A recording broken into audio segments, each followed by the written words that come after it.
The Pelasgians emerge from the mists of antiquity as one of the most enigmatic peoples of the ancient Mediterranean world.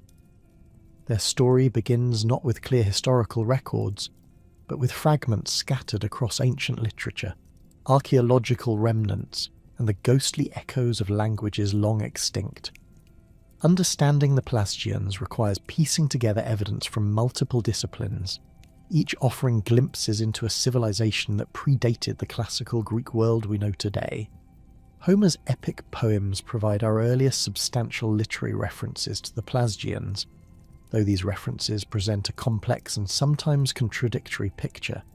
In the Iliad, the Pelasgians appear as allies of Troy, fighting alongside Hector against the Aegean forces. Homer describes them as dwelling in fertile Larissa, led by the warrior Hippothous and Peleus, sons of Lethus. The poet's description places them firmly within the Trojan alliance, suggesting they controlled significant territory in the Troad region. Their warriors are portrayed as formidable fighters, equipped with bronze weapons and participating in the great battles before Troy's walls. The geographic specificity of Homer's account proves particularly intriguing.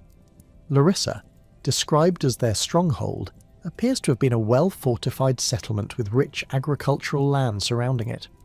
Archaeological investigations in the region have revealed Bronze Age settlements that align chronologically with the traditional dating of the Trojan War, though direct connections remain elusive. The material culture uncovered includes pottery styles that differ markedly from contemporary Mycenaean Greek ceramics, suggesting distinct cultural traditions. In the Odyssey, Homer presents a different perspective on the Pelasgians. Here they appear as inhabitants of Crete, living alongside other peoples, including the Achaeans, Sidonians, Dorians, and Eteocretes. This reference suggests the Pelasgians were not confined to a single geographic region, but rather represented a widespread population group across the eastern Mediterranean. The Cretan Pelasgians are described as occupying specific territories on the island, implying established settlements and organised communities rather than nomadic bands. The archaeological record from Lemnos provides some of the most compelling evidence for pre-Greek populations in the Aegean. Excavations on this volcanic island have revealed settlements dating back to the early Bronze Age, with material culture that shows both local development and connections to Anatolia. The pottery assemblages from sites like Polyochni demonstrate sophisticated ceramic traditions that predate Greek colonization of the island. These vessels display distinctive decorative motifs and manufacturing techniques that differ from a mainland Greek pottery of comparable periods. Particularly significant are the architectural remains found on Lemnos. The settlement at Polyochni, often cited as one of Europe's oldest cities, shows evidence of urban planning and fortification systems that suggest a complex society. The walls, constructed with carefully fitted stone blocks, enclosed an area containing residential quarters, storage facilities, and what appear to be administrative buildings. The construction techniques employed show knowledge of advanced masonry and engineering principles, indicating a sophisticated building tradition. Imbros, Lemnos' neighbouring island, has yielded similar archaeological evidence. Excavations have uncovered Bronze Age settlements with pottery and architectural features that parallel those found on Lemnos. The consistency of material culture across these islands suggests a shared cultural sphere that extended beyond individual communities. Burial practices revealed through excavation show distinctive customs, including jar burials for infants and elaborate grave goods that indicate social stratification. Mainland Greece presents a more complex archaeological picture regarding pre-Greek populations. Sites across Thessaly, Boeotia, and the Peloponnese have yielded evidence of Bronze Age settlements that predate the arrival of Greek-speaking peoples. The material culture from these sites often shows characteristics distinct from later Mycenaean civilization, suggesting different cultural traditions and possibly different ethnic groups. The linguistic evidence for Pelasgian presence comes primarily through analysis of place names that appear to preserve pre-Greek elements. Many Greek place names contain suffixes like enthos, ssos, and toes that linguists consider markers of pre-Indo-European languages. Names such as Corinthos, Parnassos, and Hymetos demonstrate these patterns. The distribution of such names across the Greek world suggests widespread pre-Greek settlement, though connecting these linguistic remnants specifically to the Pelasgians remains problematic. More intriguing are place names that ancient sources explicitly attributed to Pelasgian origins. The Salian toponyms like Larissa, which Homer connected to the Pelasgians, appear multiple times across the Greek world. Several cities named Larissa existed in antiquity, from Thessaly to Asia Minor, potentially indicating Pelasgian settlement patterns or cultural influence. The name itself may derive from a pre-Greek root meaning citadel or fortified place, suggesting the Pelasgians were accomplished in defensive architecture. River names provide another category of potentially Pelasgian linguistic heritage. Many Greek rivers bear names that resist Indo-European etymology, such as the Kephisos, Ilissos, and Peneos. These hydronyms often preserve the most archaic linguistic elements in any given region, as river names tend to persist through population changes and linguistic shifts. The concentration of such names in areas where ancient sources placed Pelasgian settlements strengthens the case for their pre-Greek origin. Ancient etymologies of the name Pelasgian itself reveal how classical writers understood these peoples. Strabo, writing in the 1st century BC, discussed various theories about the name's meaning. Some ancient scholars connected it to the Greek word pelagos, meaning sea, interpreting the Pelasgians as sea peoples or coastal dwellers. This etymology aligned with their apparent distribution across islands and coastal regions of the Mediterranean. Dionysius of Halicarnassus, a contemporary of Strabo, offered a different interpretation. He suggested the name derived from Pelasgos, a legendary ancestor figure, connecting the Pelasgians to the heroic age of Greek mythology. According to this tradition, Pelasgus was an autochthonous king, meaning he was born from the earth itself rather than descended from other peoples. This mythological framework positioned the Pelasgians as the original inhabitants of Greek lands, present before the arrival of the Hellenes. Other ancient sources propose that Pelasgian meant ancient or old, emphasizing their status as an indigenous population. This interpretation appears in various classical texts and suggests that even in antiquity, the Pelasgians were viewed as representing an earlier phase of Mediterranean civilization. The consistency of this characterization across different ancient authors indicates a widespread understanding of the Pelasgians as a pre-existing population. Archaeological evidence from sacred sites adds another dimension to our understanding of Pelasgian culture. Several sanctuaries in Greece were traditionally attributed to Pelasgian foundation, including the oracle at Dodona in Epirus. Excavations at Dodona have revealed Bronze Age deposits beneath the classical temple, suggesting continuous religious activity at the site for over a millennium. The cult practices at Dodona, involving the interpretation of sounds from a sacred oak tree, differed markedly from typical Greek religious customs and may preserve pre-Greek religious traditions. The sanctuary of the great gods on Samothrace presents similar evidence. This mystery cult centre attracted initiates from across the Mediterranean world, including prominent figures like Herodotus and Philip II of Macedon.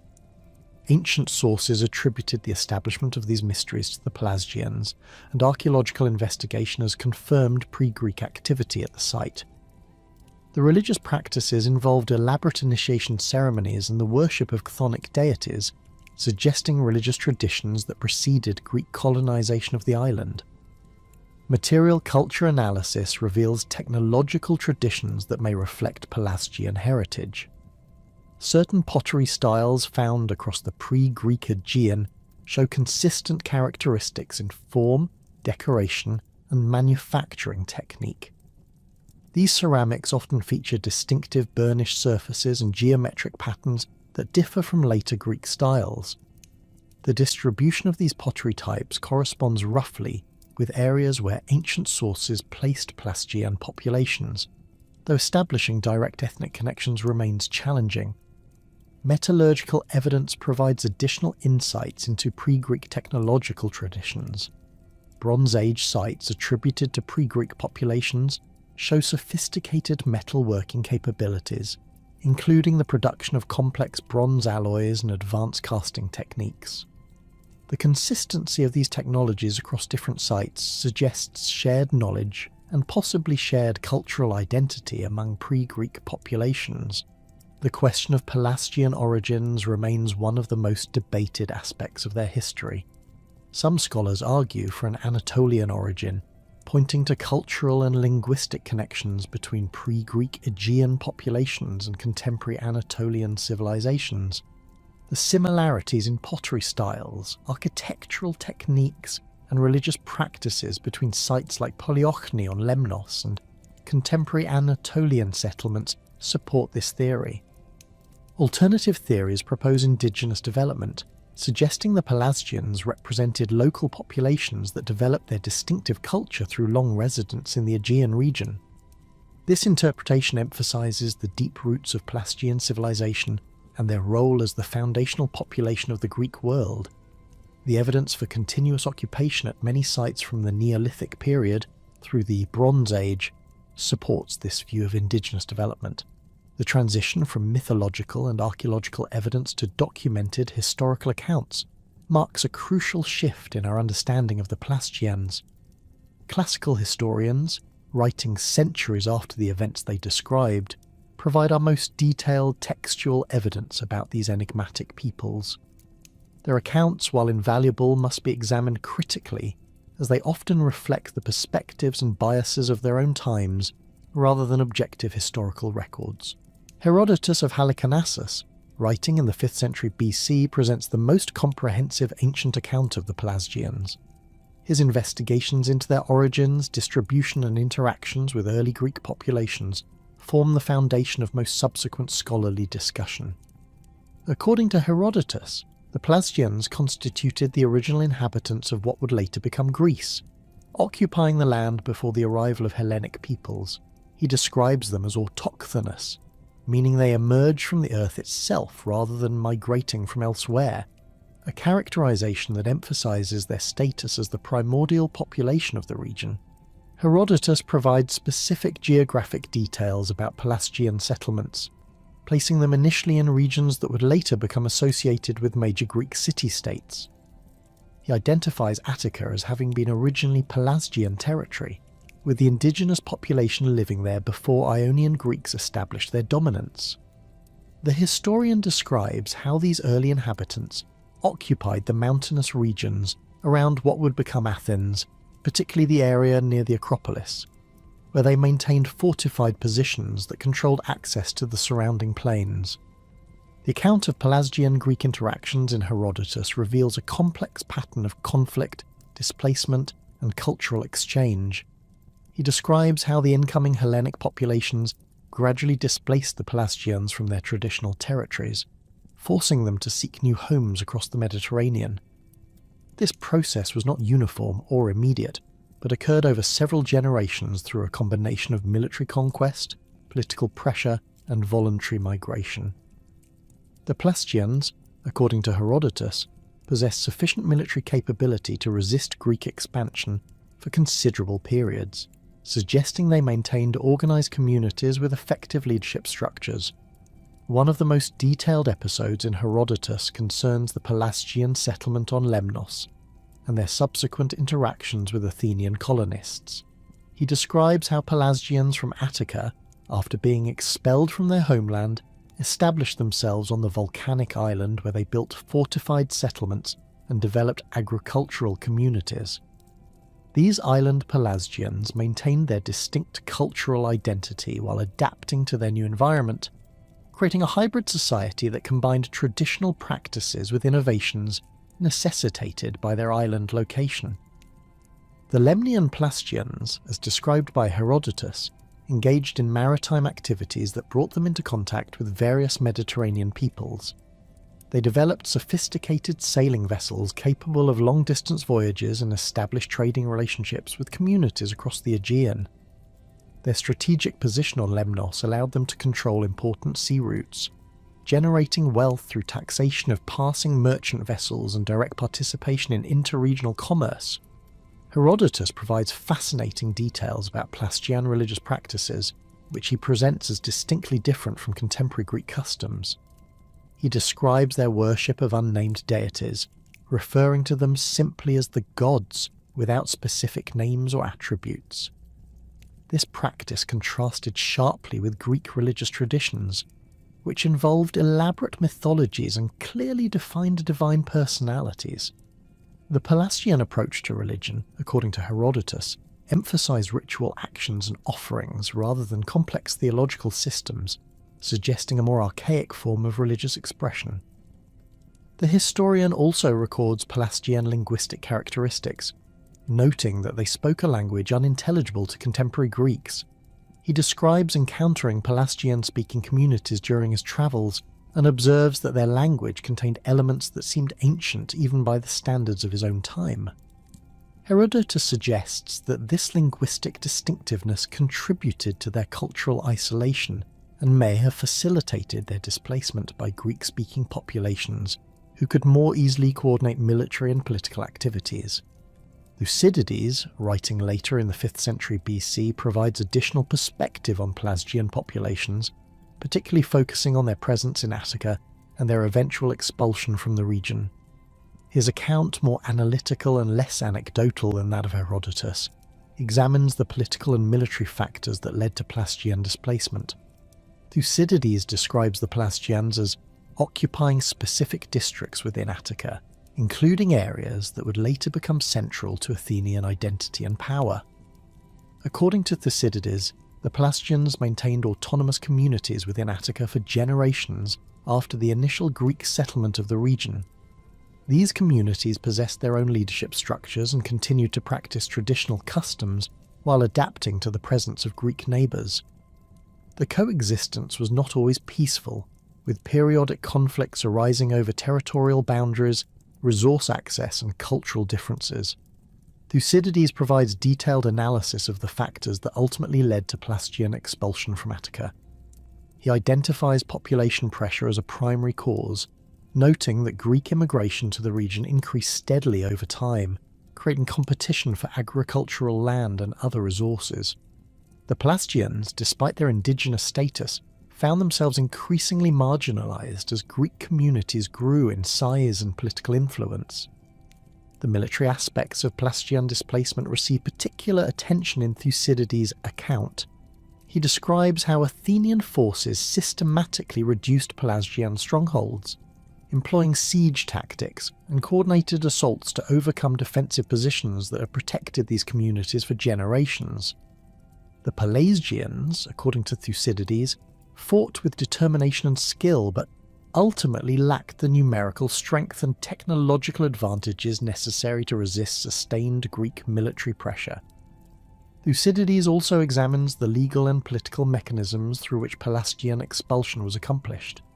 He describes how Athenian authorities used accusations of impiety and foreign influence to justify the removal of Pelasgian communities from sacred sites and traditional territories. These legal proceedings, while presented as protecting religious sanctity, serve primarily to legitimize the transfer of valuable land from Pelasgian to Greek control. Pausanias, writing much later in the 2nd century AD, provides extensive documentation of Pelasgian sites and traditions that had survived into the Roman period.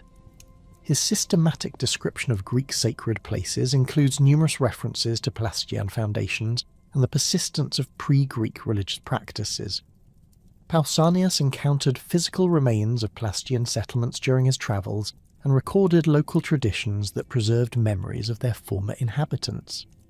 The geographic scope of Pelasgian settlement, as documented by Pausanias, extends far beyond the regions described by earlier historians. He identifies Pelasgian foundations in the Peloponnese, central Greece, and various Aegean islands, suggesting a much more extensive distribution than previously recognised. Many of these sites retained architectural features that locals attributed to Pelasgian construction, including massive stone walls built without mortar and defensive works positioned to control strategic mountain passes. Pausanias provides detailed descriptions of Pelasgian architectural techniques, noting their preference for megalithic construction and their skill in working with irregular stone blocks. He describes walls at various sites where enormous stones were fitted together with remarkable precision, creating defensive structures that had survived for centuries without significant maintenance. These architectural achievements, according to Pausanias, demonstrated sophisticated engineering knowledge and organizational capability that contradicted contemporary assumptions about pre-Greek technological limitations. Religious sites attributed to Pelasgian foundation receive extensive coverage in Pausanias' work. He documents sanctuaries where local traditions maintained that Pelasgians had first established divine worship, often at locations featuring natural phenomena such as springs, caves, or unusual rock formations. These sites frequently continued to attract religious observance throughout the classical period, suggesting the persistence of pre-Greek sacred traditions within evolving religious practices. Apollodorus, the mythographer whose work survives in later compilations, provides genealogical and mythological frameworks that attempt to integrate Pelasgian traditions with broader Greek legendary history. His accounts, while obviously mythological in content, preserve cultural memories that may reflect actual historical relationships between Pelasgian and Greek populations. Apollodorus describes intermarriage between Pelasgian and Greek royal families, suggesting periods of peaceful coexistence and cultural exchange. The mythological narratives preserved by Apollodorus include detailed descriptions of Pelasgian kings and their achievements in establishing cities, introducing agricultural techniques, and founding religious cults. While these stories cannot be accepted as literal historical accounts, they provide insights into how later Greek writers understood Pelasgian contributions to early Mediterranean civilization. The consistent portrayal of Pelasgians as culture bearers and city founders suggests recognition of their role in establishing foundational elements of Greek society. Strabo, writing in the early Roman period, synthesizes earlier sources while adding his own geographic observations about regions formerly inhabited by Pelasgians. His systematic approach to geographic description includes analysis of place names, settlement patterns, and cultural survivals that he attributes to Pelasgian influence. Strabo's work is particularly valuable for understanding how Roman period scholars interpreted the relationship between pre-Greek populations and the classical civilization that succeeded them. The reliability of these classical sources requires careful evaluation, as each author wrote with specific purposes and audiences in mind. Herodotus, despite his reputation as the father of history, often included unverified stories and local legends alongside more reliable information. His account of the Pelasgians reflects both genuine historical investigation and the incorporation of folk traditions that may have distorted actual events. The geographic and chronological distance between Herodotus and the events he describes necessitates caution in accepting his account as completely accurate. Thucydides, while generally more critical in his approach to sources, was primarily interested in contemporary political and military events. His references to the Pelasgians serve mainly to provide historical context for Athenian territorial claims, rather than to document Pelasgian history for its own sake. This focus may have led him to emphasize aspects of Pelasgian-Greek interaction that supported Athenian political narratives while overlooking other important elements of their relationship.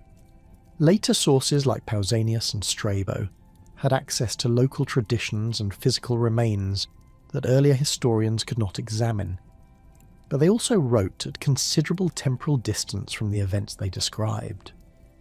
Their accounts may preserve authentic memories of Pelasgian presence, but these memories had been filtered through centuries of retelling and reinterpretation. The Roman cultural context in which these authors wrote may have influenced their understanding of pre-Greek populations and their relationship to classical civilization. Archaeological evidence provides opportunities to test the accuracy of classical sources, though direct correlation between textual accounts and material remains proves challenging. Excavations at sites identified by ancient authors as Pelasgian have sometimes confirmed the presence of pre-Greek settlements, but establishing ethnic identity from material culture alone remains problematic.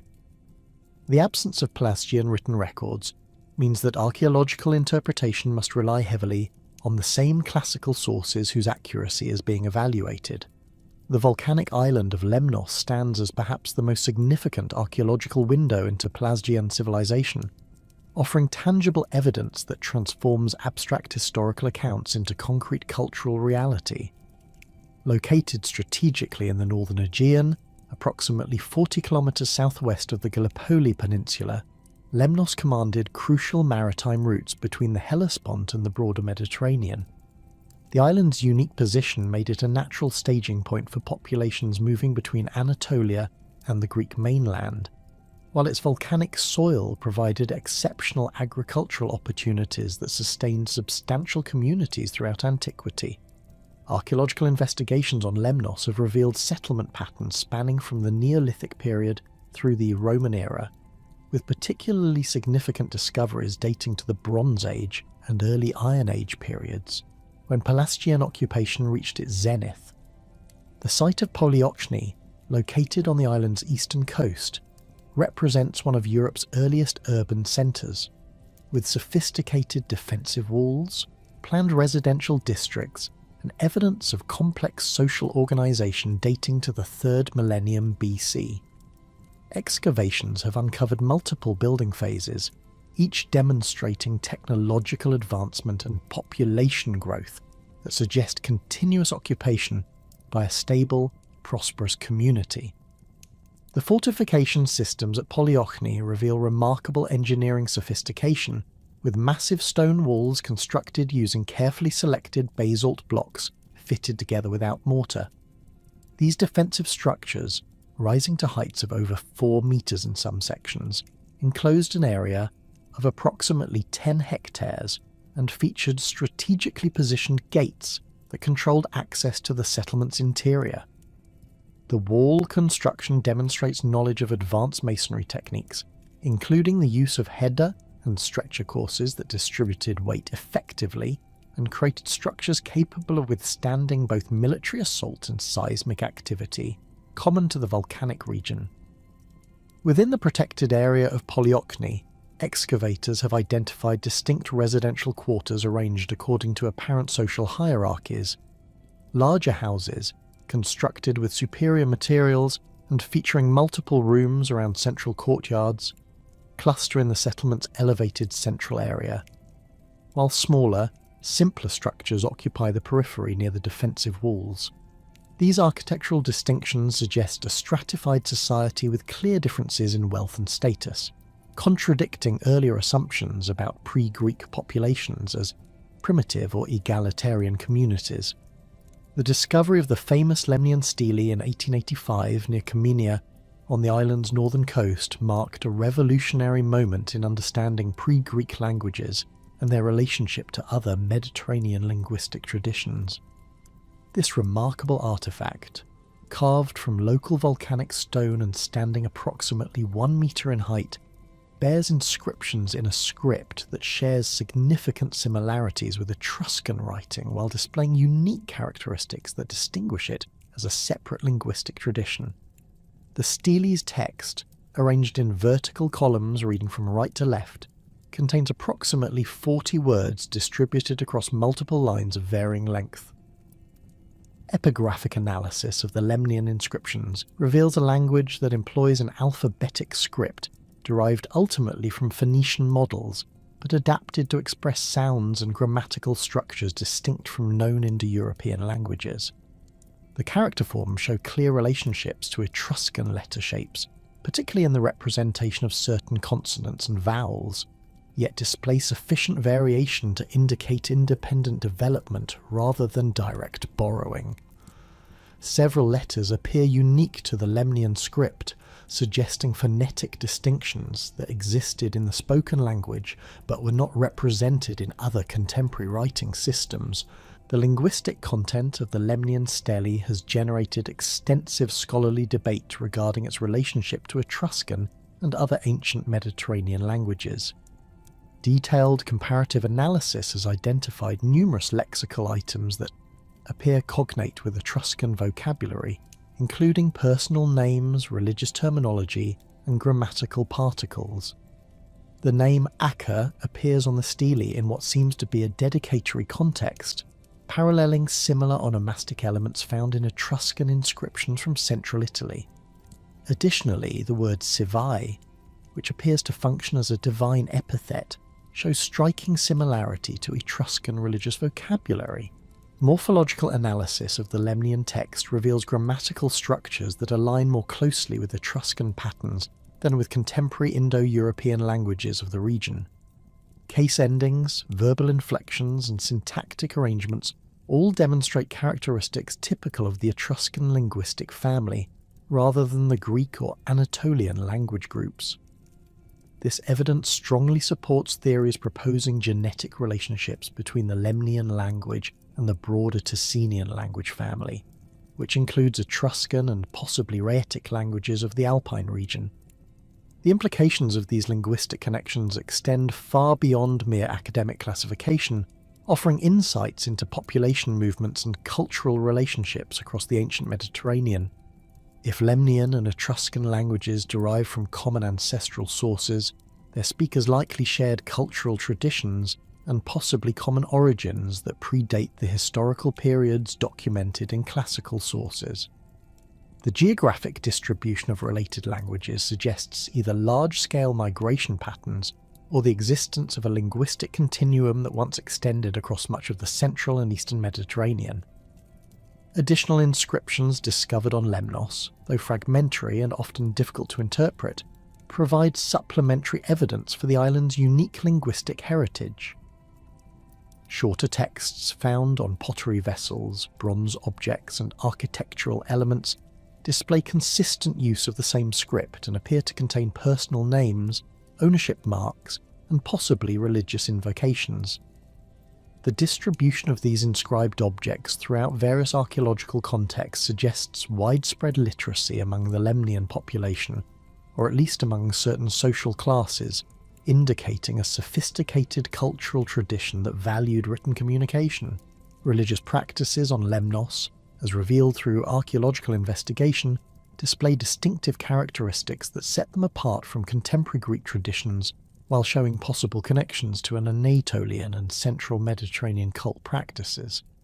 Excavations have uncovered numerous votive deposits containing terracotta figurines, bronze objects, and ceramic vessels that appear to have been offered to divine powers at sacred sites throughout the island.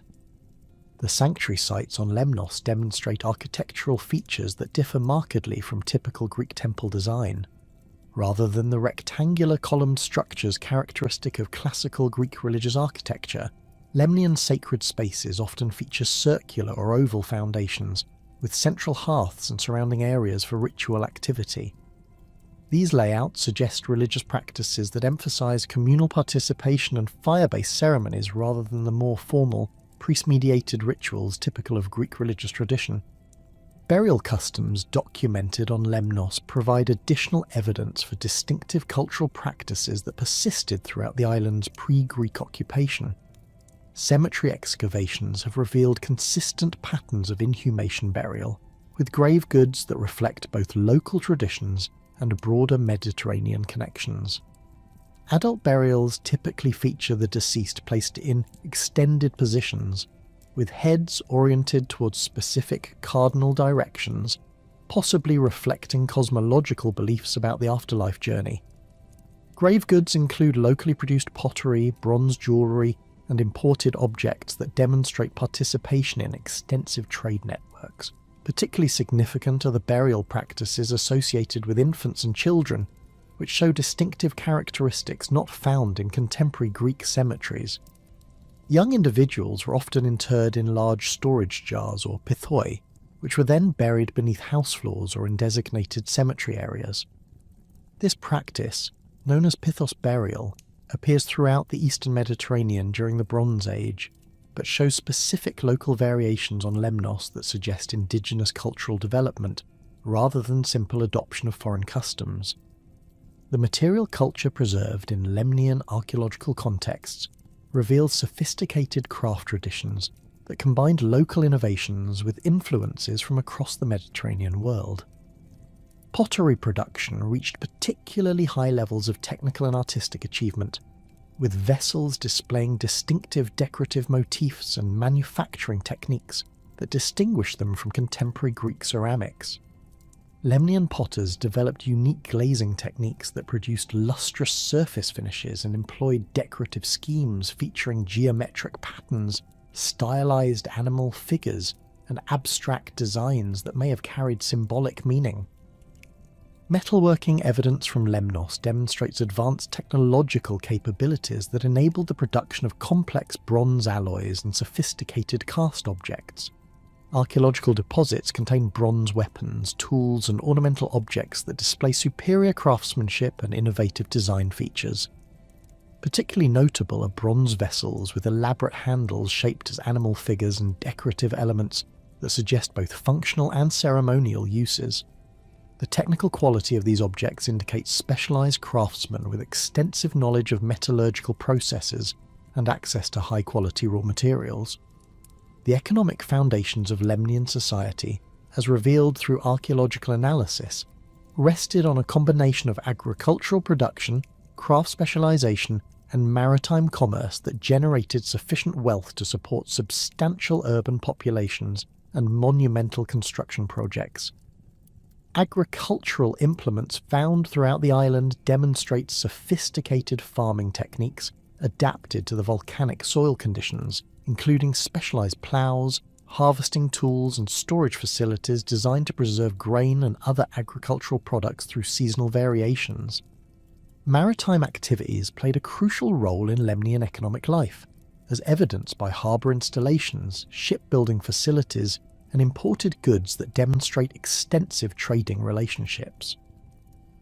The natural harbours on Lemnos provided excellent protection for vessels engaged in interregional commerce, while the island's strategic position made it a natural stopping point for ships travelling between the Black Sea region and southern Mediterranean destinations. Archaeological evidence suggests Lemnian merchants maintained regular contact with communities in Anatolia, the Greek mainland, and possibly more distant regions. The historical accounts of conflicts between Lemnian, Pelasgians, and Athenian forces, as recorded by Herodotus and other classical sources, find archaeological support in evidence for violent destruction and subsequent cultural changes on the island. Excavations at several sites have revealed destruction layers dating to the 6th century BC, when historical sources place the Athenian conquest of Lemnos under Miltiades. These archaeological deposits contain burned building remains, scattered artifacts, and evidence for hasty abandonment that align with accounts of military conquest and population displacement. The process of Hellenicization following Athenian conquest appears gradual rather than immediate, with archaeological evidence suggesting continued use of traditional Lemnian cultural practices alongside newly introduced Greek customs. Pottery assemblages from post-conquest contexts show mixtures of local and imported Greek styles, while burial practices demonstrate similar cultural blending. This evidence suggests that Hellenization involved cultural accommodation and synthesis, rather than complete replacement of indigenous traditions. Religious syncretism provides particularly clear evidence for the gradual nature of cultural change on Lemnos. Sacred sites that had served Pelasgian religious practices continued to attract devotional activity under Greek rule, though the specific deities worshipped and ritual practices employed evolved to incorporate Greek elements. Votive offerings from later periods show combinations of traditional Lemnian forms with Greek iconographic elements, suggesting religious practices that satisfied both indigenous populations and Greek colonists. The linguistic transformation of Lemnos following Hellenization left traces in local dialects and place names that persisted into later periods. While the Lemnian language apparently ceased to function as a living spoken tongue within a few generations of the Athenian conquest, substrate influences continue to affect the Greek dialects spoken on the island. Phonetic characteristics, vocabulary items, and syntactic patterns in later Lemnian Greek show influences that likely derive from the pre-Greek linguistic tradition.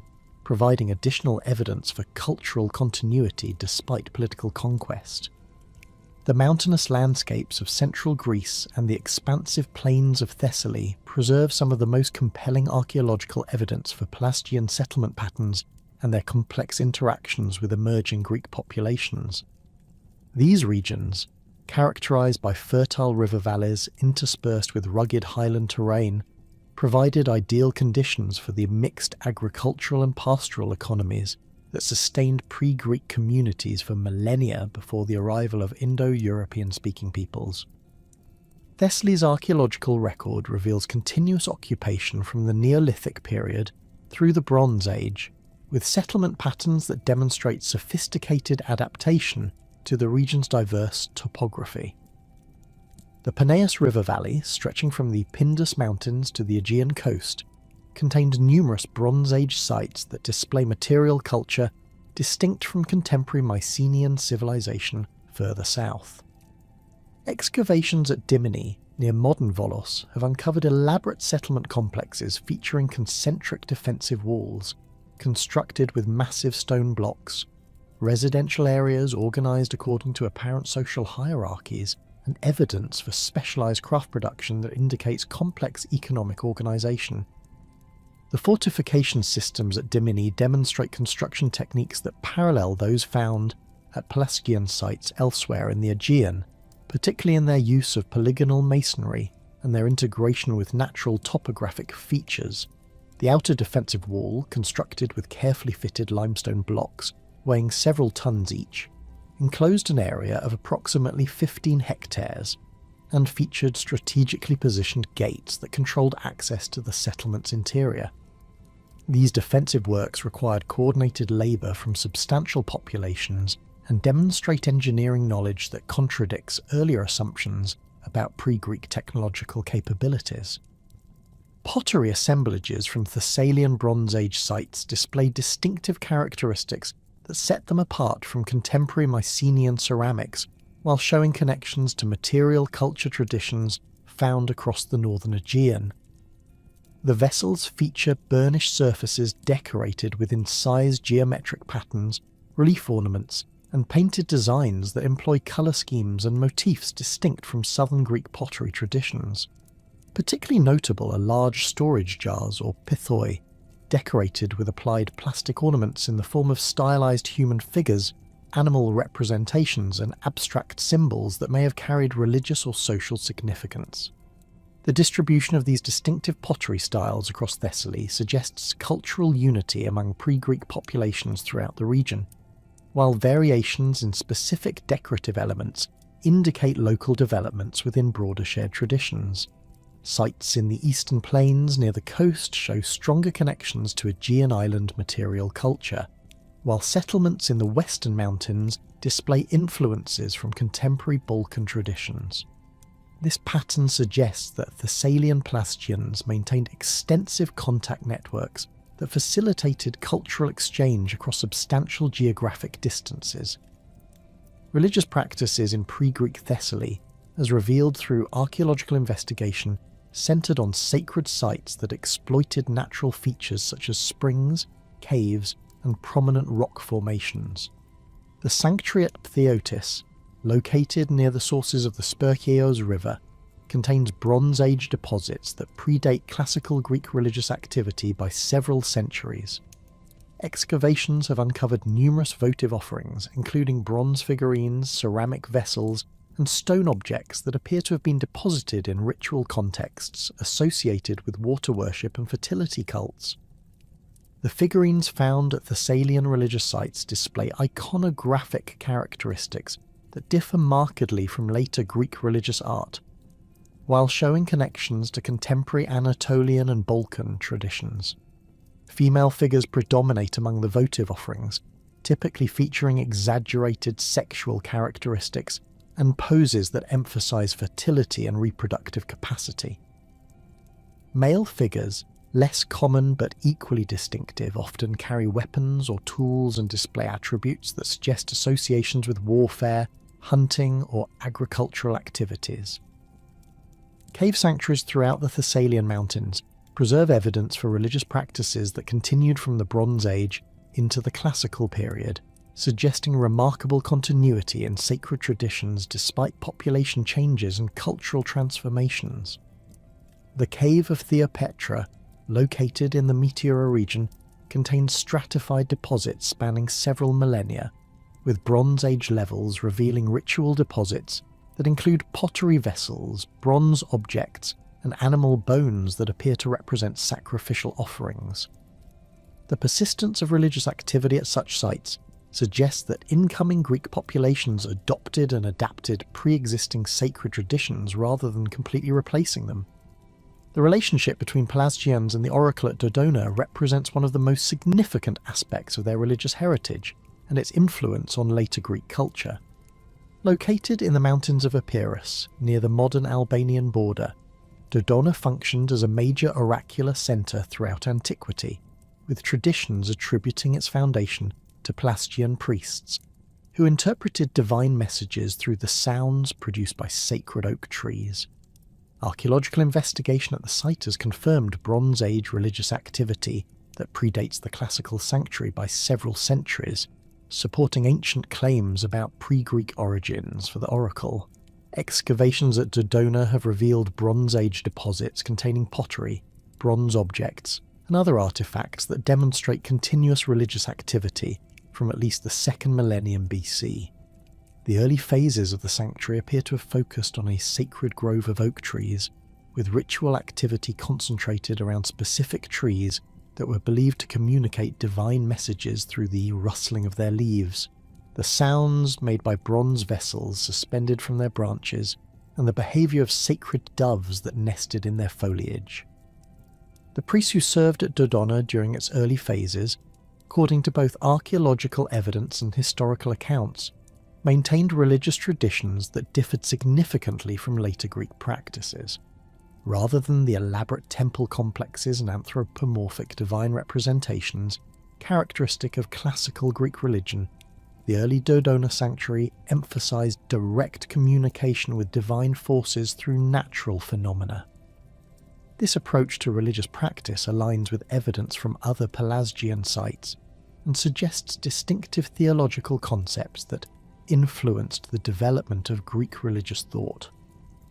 The connection between Dodona and Zeus, the chief deity of the classical Greek pantheon, appears to represent a synthesis of pre-Greek religious traditions with Indo-European divine concepts introduced by incoming Greek populations.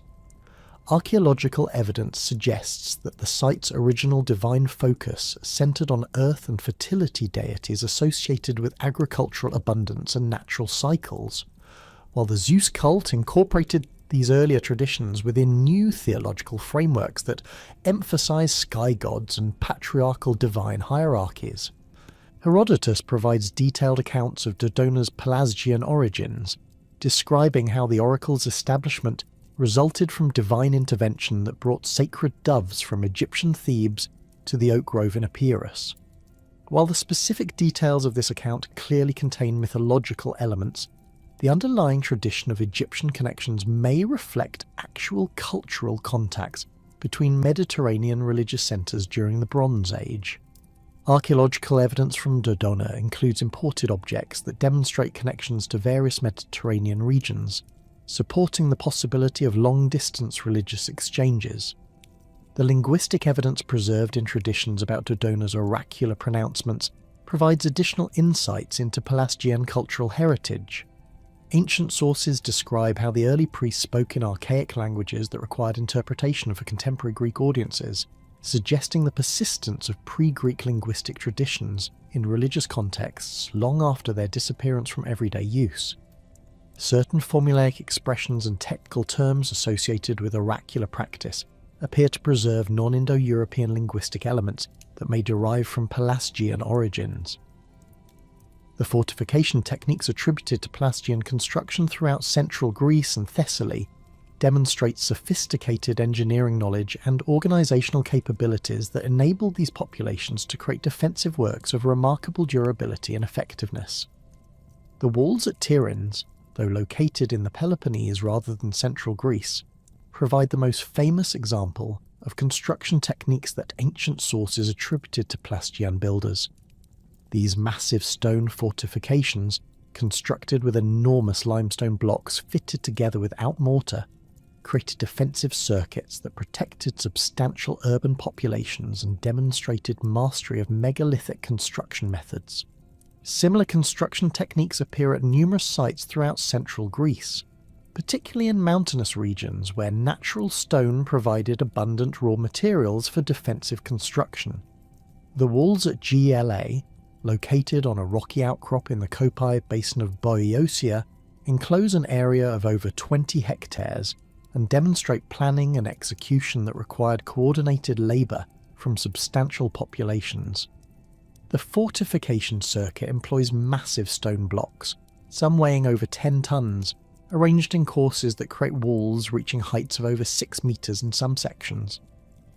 The distinctive characteristics of Pelasgian masonry, as identified by ancient sources and confirmed through archaeological investigation, include the use of irregularly shaped stone blocks fitted together with remarkable precision, the integration of defensive walls with natural topographic features, and the construction of complex gate systems that provided multiple lines of defence against attacking forces.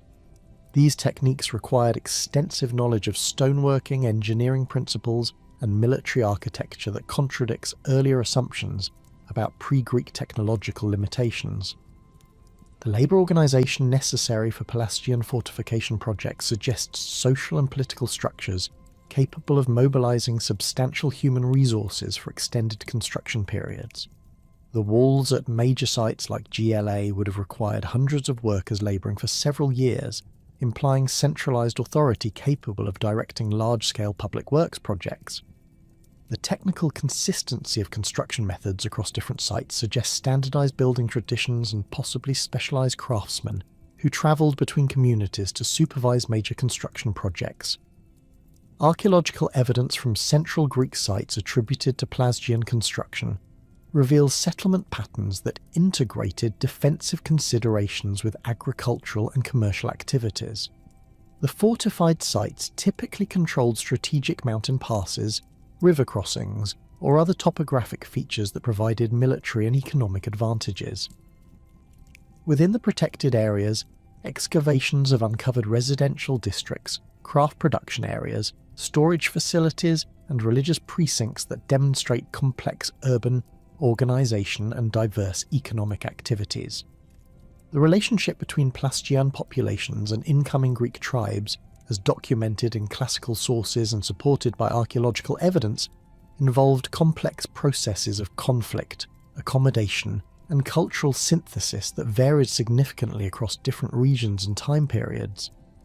In Thessaly, the process appears to have been relatively gradual, with archaeological evidence suggesting cultural blending rather than sudden population replacement. Pottery assemblages from transitional periods show mixtures of traditional Pelasgian forms with new styles introduced by Greek settlers, while burial practices demonstrate similar patterns of cultural accommodation. The persistence of Pelasgian place names throughout central Greece and Thessaly provides linguistic evidence for the extent and distribution of pre-Greek settlement.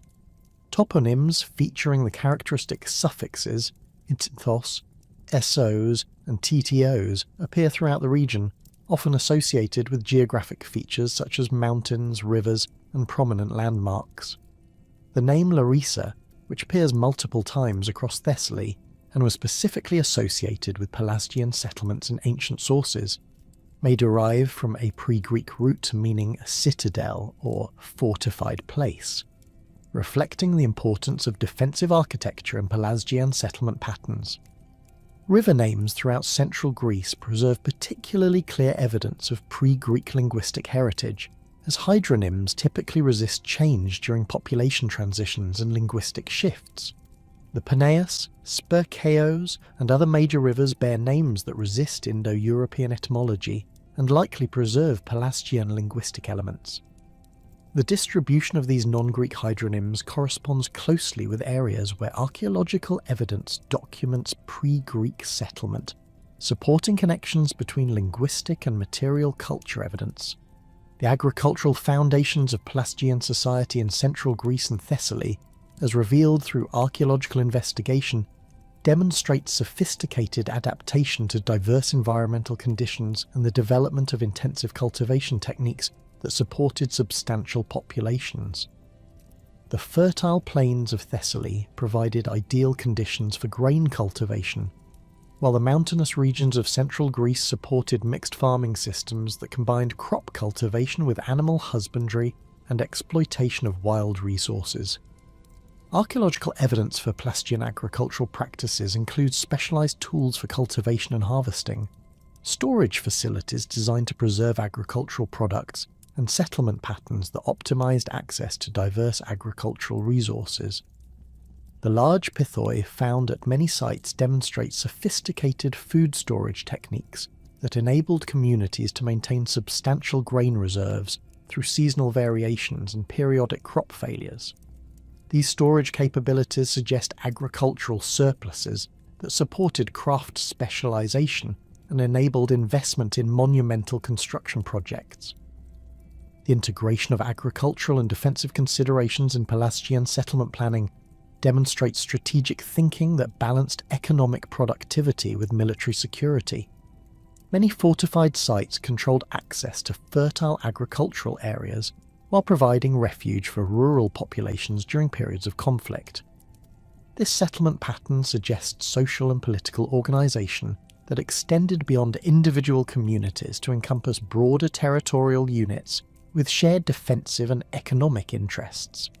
The relationship between the Pelasgians and the Etruscans represents one of the most complex and debated topics in ancient Mediterranean studies, involving intricate questions of ethnicity, migration patterns, and cultural transmission that have challenged scholars for over 2 centuries. Ancient sources provide tantalizing hints about connections between these peoples, while modern archaeological and linguistic evidence offers both support and complications for theories linking Pelasgian populations to the origins of Etruscan civilization in central Italy. Herodotus presents the most detailed ancient account connecting Pelasgians to Etruscan origins through his description of Tyrrhenian migration from Lydia to Italy. According to his narrative, a portion of the Lydian population, led by Tyrrhenus, departed their homeland during a period of severe famine and eventually established themselves in the territory that would become known as Etruria. Herodotus explicitly identifies these migrants as the ancestors of the Etruscans, though his account focuses primarily on their Lydian origins rather than any intermediate Pelasgian connections. The historian's description of Tyrrhenian Pelasgians provides additional complexity to this migration narrative. He describes how certain Pelasgian groups, after being expelled from Attica, sailed to Lemnos and Imbros, where they established settlements and maintained their distinct cultural identity for several generations. From these Aegean bases, according to Herodotus, some Pelasgian groups engaged in maritime activities that brought them into contact with various Mediterranean populations, including communities along the Italian coast. Archaeological investigation of early Etruscan sites has revealed material culture elements that show striking parallels to artifacts found at Aegean sites associated with Pelasgian occupation. The settlement at Tarquinia, one of the most important early Etruscan centres, contains pottery assemblages from its earliest phases that display decorative motifs and manufacturing techniques remarkably similar to ceramics found on Lemnos and other Aegean islands. These vessels feature burnished surfaces decorated with incised geometric patterns, relief ornaments, and painted designs that employ colour schemes and compositional arrangements nearly identical to those found in Pelasgian contexts.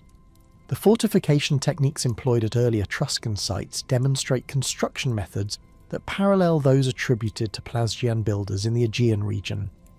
The walls at Cosa, constructed during the early phases of Etruscan expansion, employ polygonal masonry techniques, using carefully fitted stone blocks arranged without mortar in patterns that closely resemble Pelasgian fortifications on Lemnos and in central Greece.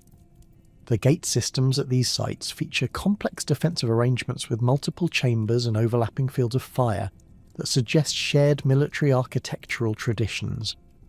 Burial practices documented in early Etruscan cemeteries show distinctive characteristics that align with funeral customs observed at Pelasgian sites in the Aegean. The cemetery at Cerveteri contains tombs from the 7th and 6th centuries BC that employ chamber construction techniques, grave good assemblages, and body positioning practices that parallel burial customs documented on Lemnos and other islands associated with Pelasgian occupation. Particularly significant are the practices of placing weapons with male burials and jewellery with female interments, arranged according to patterns that appear throughout Pelasgian archaeological context. The linguistic evidence connecting Etruscan to Pelasgian languages provides perhaps the most compelling support for theories proposing shared origins or cultural connections between these populations. Comparative analysis of the Lemnian inscriptions discovered in the 19th century revealed lexical and grammatical elements that show remarkable similarities to Etruscan linguistic structures. The personal names appearing on the Lemnian stelae display phonetic patterns and morphological characteristics that align closely with Etruscan onomastic traditions, suggesting genetic relationships between the languages rather than mere borrowing or coincidental similarity. Detailed examination of Etruscan and Lemnian verbal systems reveals shared characteristics in conjugation patterns, tense formations, and aspectual distinctions that indicate common ancestral sources for these linguistic traditions. Both languages employ agglutinative morphology with complex case systems that differ markedly from contemporary Indo-European languages of the Mediterranean region. The similarity extends to specific grammatical particles, conjunctions, and syntactic arrangements that suggest prolonged contact or common development rather than independent evolution. Religious terminology preserved in Etruscan inscriptions shows particularly striking parallels to vocabulary found in the Lemnian texts. Divine epithets, ritual formulae, and ceremonial expressions display lexical correspondences that extend beyond chance similarity to suggest shared religious traditions and theological concepts. The Etruscan term shadowy, appearing in religious contexts throughout central Italy, corresponds directly to similar expressions found on the Lemnian stelae, indicating common religious vocabulary that likely reflects shared cult practices and divine concepts. The geographic distribution of related linguistic elements extends beyond Etruria and Lemnos to include areas of the Alpine region where Rhaetic inscriptions display similar characteristics to both Etruscan and Lemnian texts. These inscriptions, found primarily in the valleys of the Eastern Alps, employ alphabetic scripts derived from Etruscan models, but preserve linguistic elements that show connections to the broader Ticenian language family. The presence of related languages across such extensive geographic areas suggests either large-scale migration patterns or the existence of a linguistic continuum that once extended across much of Central Europe and the Mediterranean. Archaeological evidence from sites throughout the Ticenian linguistic area reveals material culture traditions that support theories of cultural connections between Pelasgian and Etruscan populations. Pottery styles, metalworking techniques, and architectural practices show consistent characteristics across regions where related languages have been documented, suggesting shared cultural traditions that accompanied linguistic relationships. The distribution of these cultural elements follows patterns that align with proposed migration routes connecting the Aegean region to central Italy through alpine passes and coastal navigation routes. The chronological framework for proposed Pelasgian Etruscan connections requires careful consideration of archaeological dating evidence and historical accounts of population movements in the Mediterranean during the Late Bronze Age and Early Iron Age periods. Radiocarbon dating from early Etruscan sites indicates initial settlement phases during the 9th and 8th centuries BC, while comparable dating from Pelasgian sites in the Aegean suggests contemporary occupation periods that could support theories of migration or cultural contact during this time frame. The process of cultural transmission between Aegean Pelasgian populations and emerging Etruscan communities appears to have involved complex patterns of maritime contact, gradual migration and technological exchange rather than single large-scale population movements. Archaeological evidence suggests that cultural elements associated with Pelasgian traditions appeared in central Italy over extended periods, indicating sustained contact between Mediterranean populations rather than sudden demographic replacement. Maritime archaeological evidence supports theories of extensive sea-based contact between the Aegean region and central Italy during the periods when Pelasgian and early Etruscan cultures flourished. Shipwreck discoveries throughout the Mediterranean contain cargo assemblages that demonstrate regular commercial exchange between these regions, including pottery, metalwork, and raw materials that facilitated cultural transmission alongside economic relationships. The strategic position of islands like Lemnos along major shipping routes provided natural stopping points for vessels engaged in long-distance Mediterranean commerce. The technological innovations documented in early Etruscan metalworking show clear connections to techniques developed in the Aegean region during the Bronze Age. Etruscan bronze production employed specialized alloy compositions, casting methods, and decorative techniques that parallel innovations found at Pelasgian sites on Lemnos and other Aegean islands. The sophistication of these technologies suggests direct transmission of technical knowledge rather than independent development, supporting theories of cultural contact between Pelasgian and Etruscan craftsmen. Religious practices documented in early Etruscan contexts display characteristics that align with evidence for Pelasgian cult traditions in the Aegean. Sanctuary sites in Etruria feature architectural layouts, votive offering practices, and divine iconography that show remarkable similarities to religious installations found at Pelasgian sites. The emphasis on chthonic deities, fertility cults, and ritual practices involving fire and water parallels religious traditions documented in Pelasgian archaeological contexts, suggesting shared theological concepts and ceremonial practices. The integration of Pelasgian religious elements into Etruscan spiritual traditions appears to have involved synthesis with local Italian religious practices and influences from other Mediterranean cultures rather than simple adoption of foreign customs. Etruscan religious art displays iconographic elements that combine Aegean traditions with indigenous Italian motifs and influences from contemporary Greek and Phoenician sources, creating distinctive artistic traditions that reflected complex cultural interactions. The political organisation of early Etruscan communities shows structural characteristics that parallel evidence for Pelasgian social organisation in the Aegean region. Both cultures appear to have employed confederate systems that linked autonomous city-states through shared religious practices, commercial relationships, and military alliances while maintaining local political independence.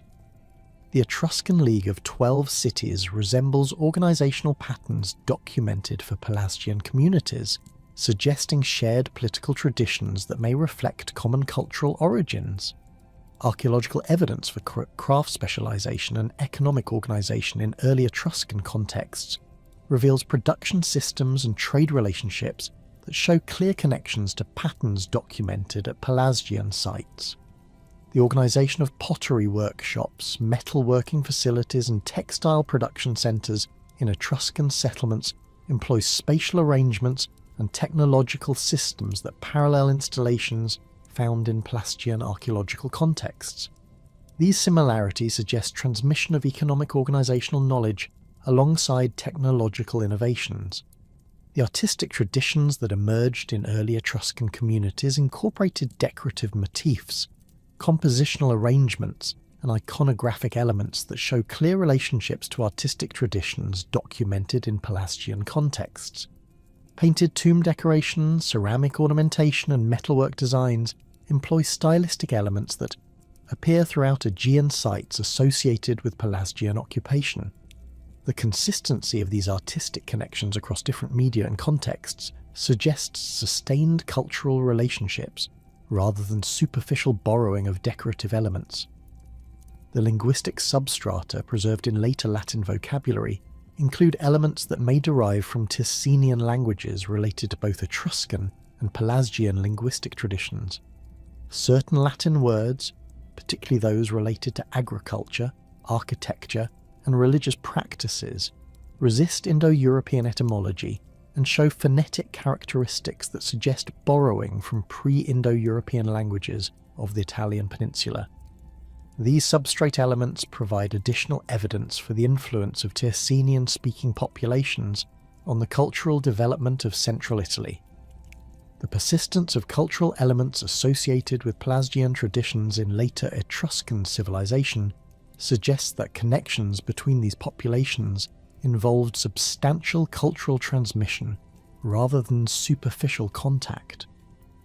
Religious practices, artistic traditions, and technological innovations that can be traced to Pelasgian origins continue to influence Etruscan development throughout their historical period, indicating deep cultural relationships that shaped fundamental aspects of Etruscan civilization. The religious landscape of Pelasgian civilization reveals a complex tapestry of beliefs and practices that fundamentally shaped the spiritual development of the ancient Mediterranean world. Archaeological evidence and classical testimonies converge to present a picture of sophisticated theological systems that predated and profoundly influenced later Greek religious traditions. The Pelasgians maintained sacred sites that functioned as centres of divine communication, employed ritual practices that emphasized direct communion with natural forces, and worshipped deities whose characteristics would later be absorbed into the classical Greek pantheon. The oracle at Dodona stands as the most significant testament to Pelasgian religious innovation and its enduring influence on Mediterranean spirituality.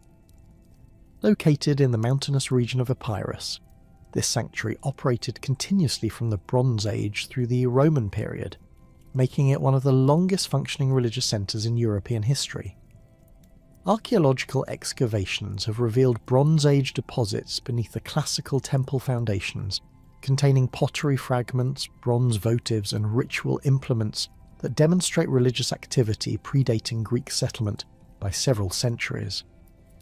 The distinctive oracular practices at Dodona reflected theological concepts that differed markedly from later Greek religious traditions. Rather than relying on human intermediaries who claimed direct divine possession, the Pelasgian priests interpreted divine messages through careful observation of natural phenomena associated with the sacred oak grove. The rustling of leaves in the wind, the sounds produced by bronze vessels suspended from tree branches, and the flight patterns of sacred doves all served as vehicles for divine communication. This approach to divination emphasized the immanence of divine forces within the natural world, rather than their transcendent separation from earthly existence. Herodotus provides detailed descriptions of the religious personnel who maintained Dodona's oracular functions during its early phases. He identifies the original priests as Celi, men who practiced ritual purity through specific behavioural restrictions, including sleeping on the ground and never washing their feet. These ascetic practices suggest religious traditions that emphasized physical communion with the earth and rejection of conventional comfort, reflecting theological concepts that viewed the natural world as inherently sacred rather than merely a reflection of divine will. The sacred oak trees themselves functioned as the primary focus of religious activity at Dodona, with specific trees being regarded as particularly potent channels for divine communication. Ancient sources describe how certain oaks were believed to possess the ability to speak directly to human questioners, providing answers to inquiries about personal decisions, political policies, and religious obligations. The priests maintained these trees through careful cultivation and protection, ensuring their health and longevity through practices that combined practical arboriculture with ritual observances. The bronze vessels suspended from the oak branches served both practical and symbolic functions within the oracular system. These carefully crafted objects, produced by skilled metal workers using techniques that required extensive technical knowledge, created specific acoustic effects when moved by wind currents. The resulting sounds were interpreted by the priests according to complex systems of meaning that had been developed over generations of religious practice. Archaeological recovery of these bronze implements reveals sophisticated manufacturing techniques and decorative programs that suggest their production required specialized craftsmen working within established religious traditions. The sacred doves of Dodona played equally important roles in the oracular process, with their behaviour being carefully observed and interpreted according to established religious protocols. These birds, which nested within the oak grove and were protected by religious sanctions, provided additional channels for divine communication through their flight patterns, vocalizations, and nesting behaviours. The priests maintained detailed knowledge of dove behaviour and developed interpretive systems that could extract meaningful guidance from seemingly random avian activities. Archaeological evidence from Dodona reveals the presence of numerous votive offerings that demonstrate the sanctuary's appeal to worshippers from across the Mediterranean world. Bronze figurines depicting human figures in various poses of supplication, ceramic vessels containing food offerings, and inscribed tablets recording questions posed to the oracle illustrate the diversity of religious practices associated with the site. The geographic origins of these offerings, determined through stylistic analysis and materials identification, indicate that Dodona attracted pilgrims from regions extending from southern Italy to the Black Sea coast. The architectural development of Dodona reflects the evolution of Pelasgian religious practices and their gradual integration with Greek traditions following political conquest of the region. The earliest phases of the sanctuary featured minimal-built structures, with religious activity centred around the natural oak grove and simple altars constructed from local stone. Subsequent building phases introduced more elaborate architectural elements, while maintaining the essential focus on the sacred trees, suggesting accommodation between indigenous religious traditions and incoming Greek architectural preferences. The mystery cults associated with Pelasgian religious traditions present another significant aspect of their spiritual heritage that influenced later Mediterranean religious development.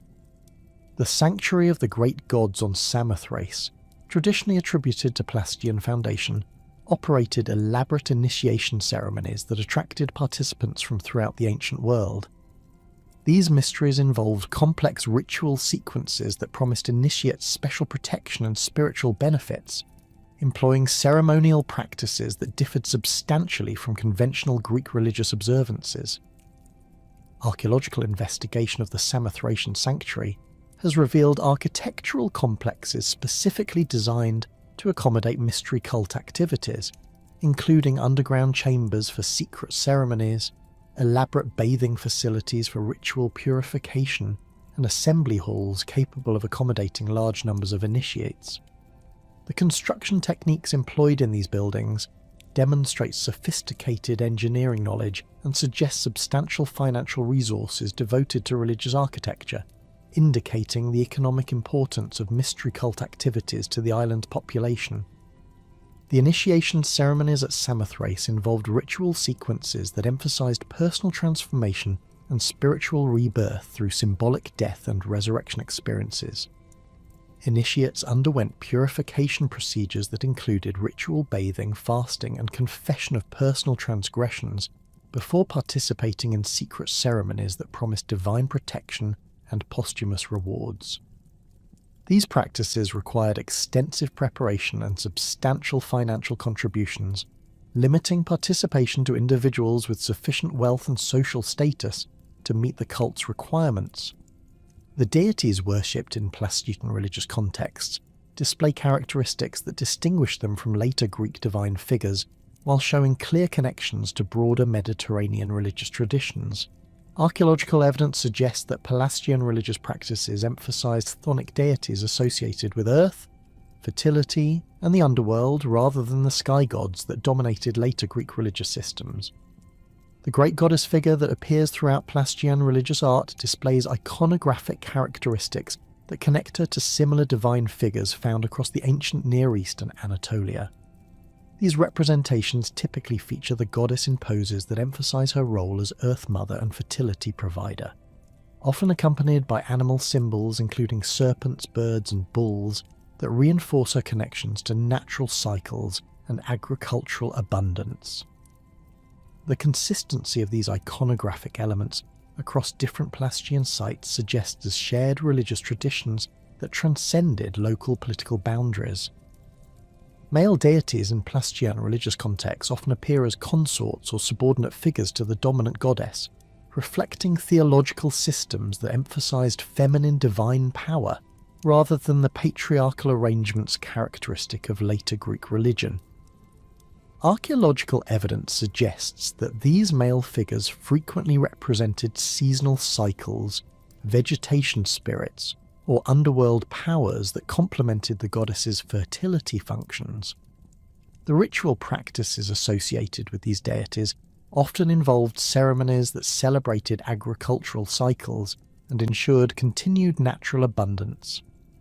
The sacred sites associated with Pelasgian religious practices demonstrate consistent preferences for locations that exploited natural features such as springs, caves, prominent rock formations, and groves of ancient trees. These sites typically show evidence for continuous religious use over extended periods, suggesting that their sacred character derived from inherent natural properties rather than human architectural achievements.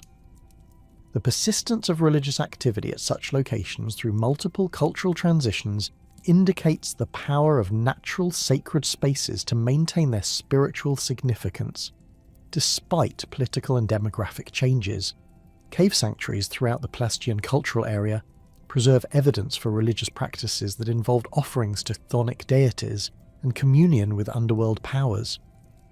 The Cave of Psychro on Crete, traditionally associated with the birth of Zeus but showing evidence for much earlier religious activity, contains Bronze Age deposits that include pottery vessels, bronze objects, and organic materials that appear to represent offerings to earth deities.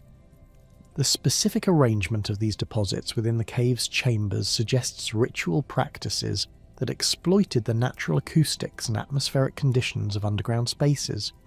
Spring sanctuaries represent another significant category of Pelasgian religious sites, with natural water sources being regarded as manifestations of divine power and channels for communication with supernatural forces.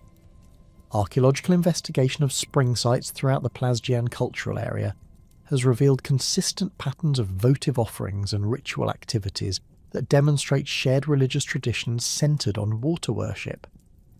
These practices often involve the deposition of valuable objects including jewellery, weapons, and ceramic vessels in spring pools, creating underwater votive deposits that accumulated over centuries of religious observance.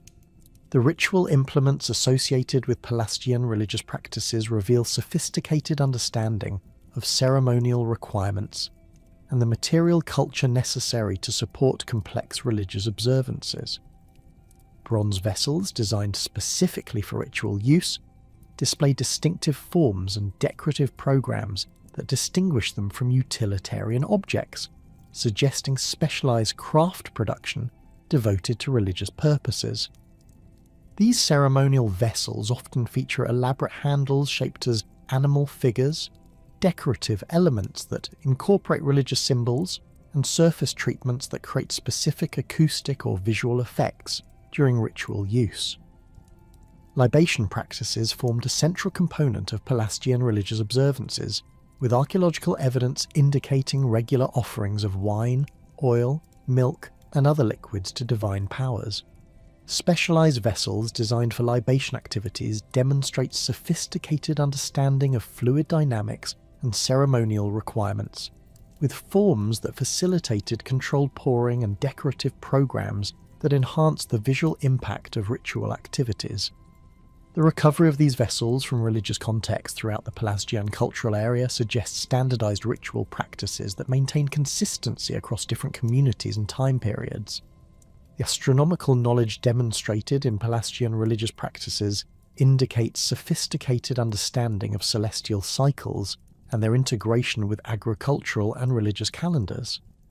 Several sacred sites show architectural orientations that align with significant astronomical events, including solstices, equinoxes, and the rising of important star groups. These alignments suggest that Pelasgian religious practices incorporated precise observation of celestial phenomena and used astronomical knowledge to determine appropriate timing for religious ceremonies and agricultural activities. The calendar systems employed in Pelasgian religious contexts appear to have combined lunar and solar observations with agricultural cycles to create complex temporal frameworks that coordinated religious observances with seasonal activities. Archaeological evidence suggests that major religious festivals occurred at specific points in the agricultural year, with ceremonies designed to ensure divine support for planting, growing, and harvesting activities. These religious calendars required sophisticated mathematical knowledge and careful observation of natural phenomena, indicating advanced intellectual traditions within Pelasgian religious communities. The influence of Pelasgian religious traditions on later Greek spiritual development appears throughout classical religious practices, mythological narratives, and sacred site locations. Many of the most important Greek religious centres, including Delphi, Olympia, and Eleusis, show evidence for pre-Greek religious activity that provided foundations for later classical developments. The continuity of religious function at these sites suggests that Greek religious traditions incorporated and adapted Pelasgian spiritual practices rather than completely replacing them with new religious systems. The mythological narratives preserved in later Greek literature contain numerous references to Pelasgian religious traditions and their role in establishing divine worship in various locations. These stories often describe Pelasgian priests as the original founders of sacred sites and the introducers of specific religious practices that continue to characterize these locations throughout the classical period. While these narratives obviously contain legendary elements, they preserve cultural memories of pre-Greek religious traditions and their contributions to the development of classical spirituality. The theological concepts embedded in Pelasgian religious practices demonstrate sophisticated understanding of divine-human relationships and the role of religious observance in maintaining cosmic order. The emphasis on natural phenomena as vehicles for divine communication suggests theological systems that viewed the material world as inherently sacred rather than merely as a reflection of transcendent divine will. This approach to religious understanding influenced the development of Greek philosophical traditions and contributed to the emergence of naturalistic approaches to divine knowledge that characterized later Mediterranean intellectual development. The material remains of Pelasgian civilization provide the most tangible evidence for understanding their technological capabilities, artistic traditions, and daily life practices. Archaeological excavations across the Aegean and Mediterranean regions have uncovered extensive assemblages of pottery, metalwork, architectural fragments, and domestic implements that reveal sophisticated craft traditions and technological innovations that predated and influenced later Greek material culture. These artifacts demonstrate that Pelasgian communities possessed advanced manufacturing capabilities and maintained extensive trade networks that facilitated the exchange of both raw materials and finished goods across considerable distances. Pottery production among Pelasgian populations achieved remarkable levels of technical sophistication and artistic achievement, with ceramic traditions that displayed distinctive characteristics while showing regional variations across their cultural sphere. The pottery assemblages from Lemnos demonstrate particularly advanced manufacturing techniques, including the use of specialized clay preparations that incorporated volcanic ash to create vessels with exceptional durability and distinctive surface textures. These ceramics feature carefully controlled firing procedures that produce consistent colour schemes and surface finishes, indicating systematic knowledge of kiln operation and temperature management that required generations of accumulated technical expertise. The decorative programs employed on Pelasgian pottery reveal complex symbolic systems and artistic traditions that distinguish their ceramic production from contemporary Mediterranean cultures. Vessels from sites across the Aegean display consistent use of geometric patterns, stylized animal figures, and abstract motifs that appear to have carried specific cultural meanings. The incised decorations frequently feature spirals, meanders, and interlocking patterns that were executed with remarkable precision, using specialized tools that created uniform line widths and consistent spacing. These decorative techniques required skilled craftsmen who possessed both artistic ability and technical knowledge of ceramic surface treatment. Relief ornamentation on Pelasgian pottery demonstrates advanced understanding of clay manipulation and three-dimensional design principles. Large storage vessels, or pithoi, from Thessalian sites feature applied decorative elements that include human figures, animal representations, and architectural motifs executed with sophisticated modelling techniques. These relief decorations were created by applying separately formed clay elements to vessel surfaces before firing, requiring precise timing and moisture control to ensure proper adhesion and prevent cracking during the drying and firing processes. The functional pottery types produced by Pelasgian craftsmen reveal detailed understanding of vessel performance requirements and user needs. Cooking pots display carefully designed rim forms that facilitated efficient heat transfer while preventing spillage during food preparation.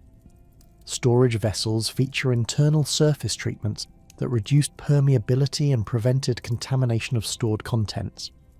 Serving vessels demonstrate attention to ergonomic considerations with handle placements and rim shapes that enhanced usability while maintaining aesthetic appeal.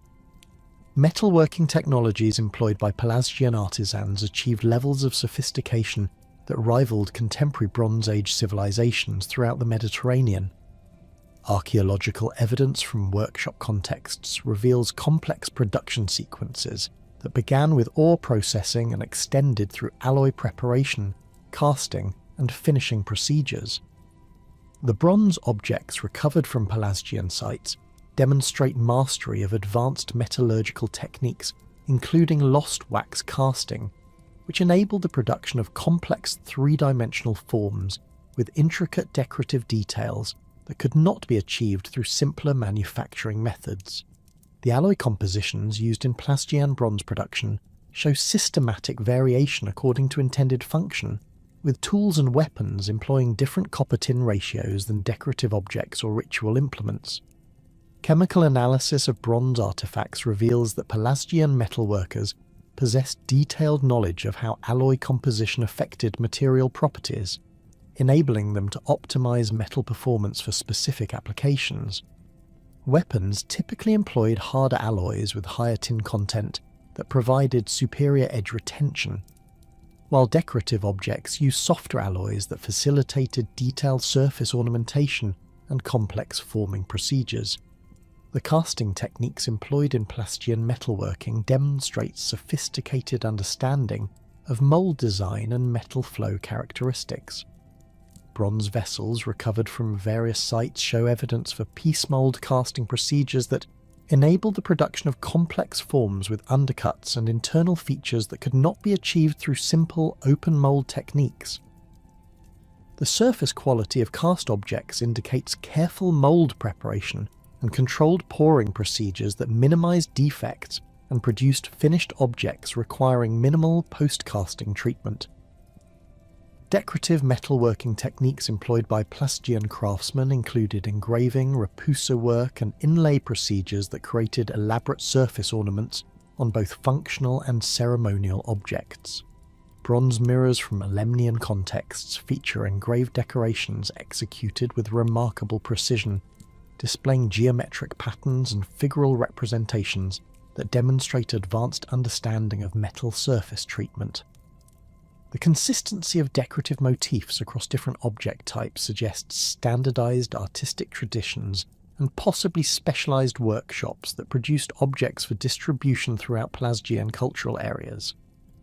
The architectural traditions documented at Pelasgian sites reveal construction techniques and design principles that influence subsequent Mediterranean building practices. The fortification systems at Polyochni on Lemnos demonstrate sophisticated understanding of defensive architecture and engineering principles that enable the construction of walls capable of withstanding both military assault and seismic activity. These defensive works employed carefully selected basalt blocks, arranged in courses that distributed structural loads effectively, while creating walls of impressive height and thickness. The construction techniques employed in Pelasgian fortifications involved the use of polygonal masonry that fitted irregularly shaped stone blocks together with remarkable precision. This building method required skilled stonemasons who possessed detailed knowledge of stoneworking techniques and geometric principles that enabled them to create stable structures without the use of mortar. The blocks were shaped using bronze tools and abrasive materials that produced precisely fitted joints capable of maintaining structural integrity through centuries of weathering and ground movement. Gate systems in Pelasgian fortifications demonstrate advanced understanding of defensive architecture and traffic control principles. The entrances at major sites feature complex arrangements with multiple chambers, overlapping defensive positions, and carefully controlled sightlines that provided maximum protection for defenders while limiting the effectiveness of attacking forces. These gate designs required sophisticated planning and engineering knowledge that coordinated structural requirements with military tactical considerations. The residential architecture documented within Pelasgian settlements reveals social organisation patterns and domestic life practices that distinguish their communities from contemporary Mediterranean cultures. Houses at Polyokshny display consistent planning principles with a central courtyard surrounded by rooms arranged according to functional requirements. The larger residences feature multiple storage areas, specialised workspaces, and evidence for craft production activities that indicate household economic diversification beyond basic subsistence activities. Construction techniques employed in domestic architecture demonstrate efficient use of available materials and adaptation to local environmental conditions. Walls typically employed stone foundations with mud brick superstructures that provided effective insulation, while utilising readily available raw materials. Roof systems used timber framing with clay tile covering that shed rainwater effectively, while providing protection from wind and temperature extremes. These construction methods required coordinated labour and materials procurement that indicates organised building trades and resource management systems. The distinctive building techniques attributed to Pelasgian construction, particularly the massive stone walls known as Pelasgian walls, represent some of the most impressive architectural achievements of Bronze Age Mediterranean civilization. These fortification systems, found at sites throughout Greece and the Aegean, employ construction methods that required sophisticated engineering knowledge and organisational capabilities that enabled the coordination of large-scale building projects. The walls at Tiryns, though located outside the primary Pelasgian cultural area, exemplify the construction techniques that ancient sources attributed to Pelasgian builders. The megalithic construction methods employed in Pelasgian wall building involved the quarrying, transport and placement of stone blocks weighing several tons each. These operations required specialised tools, transport equipment and lifting devices that enabled work crews to handle massive stone elements with precision and safety. Archaeological evidence suggests that Pelasgian builders employed bronze tools, wooden levers, and rope systems that facilitated the movement and positioning of large blocks during construction activities. The planning and layout of Pelasgian fortification systems demonstrates sophisticated understanding of military architecture and topographic analysis. Wall circuits typically exploited natural defensive features while providing comprehensive protection for enclosed settlements. The positioning of defensive works took advantage of elevation changes, rocky outcrops and water sources that enhanced defensive capabilities while minimising construction requirements. These design decisions required detailed site analysis and strategic planning that coordinated military considerations with practical construction constraints. Burial practices documented in Pelasgian cemeteries reveal complex social organisation patterns and religious beliefs that distinguish their communities from contemporary Mediterranean cultures. The cemetery at Polyokshny contains burials spanning several centuries that demonstrate consistent funeral customs and grave good assemblages. Adult burials typically feature extended inhumation with the deceased positioned according to specific orientations that may reflect cosmological beliefs about afterlife journeys or seasonal cycles. The grave goods associated with Pelasgian burials provide insights into social stratification, craft specialization, and trade relationships that characterize their communities. Wealthy burials contain elaborate assemblages including bronze weapons, jewelry, ceramic vessels, and imported objects that demonstrate participation in extensive exchange networks. The quality and variety of grave goods indicates significant differences in wealth and social status within Pelasgian communities, suggesting hierarchical social organisation with clear distinctions between elite and common populations. Infant and child burial practices in Pelasgian contexts display distinctive characteristics that reflect specific beliefs about childhood, death, and spiritual protection. Young individuals were frequently interred in large ceramic vessels, or pithoi, that were buried beneath house floors or in designated cemetery areas. This practice, documented throughout the Eastern Mediterranean during the Bronze Age, shows local variations in Pelasgian contexts that suggest indigenous cultural development rather than simple adoption of foreign customs. The positioning and orientation of pithos burials within Pelasgian settlements indicate careful attention to spatial relationships and possible connections to domestic religious practices. Many infant burials occur near hearth areas or storage facilities, suggesting beliefs about spiritual protection and continued connection between deceased children and living family members.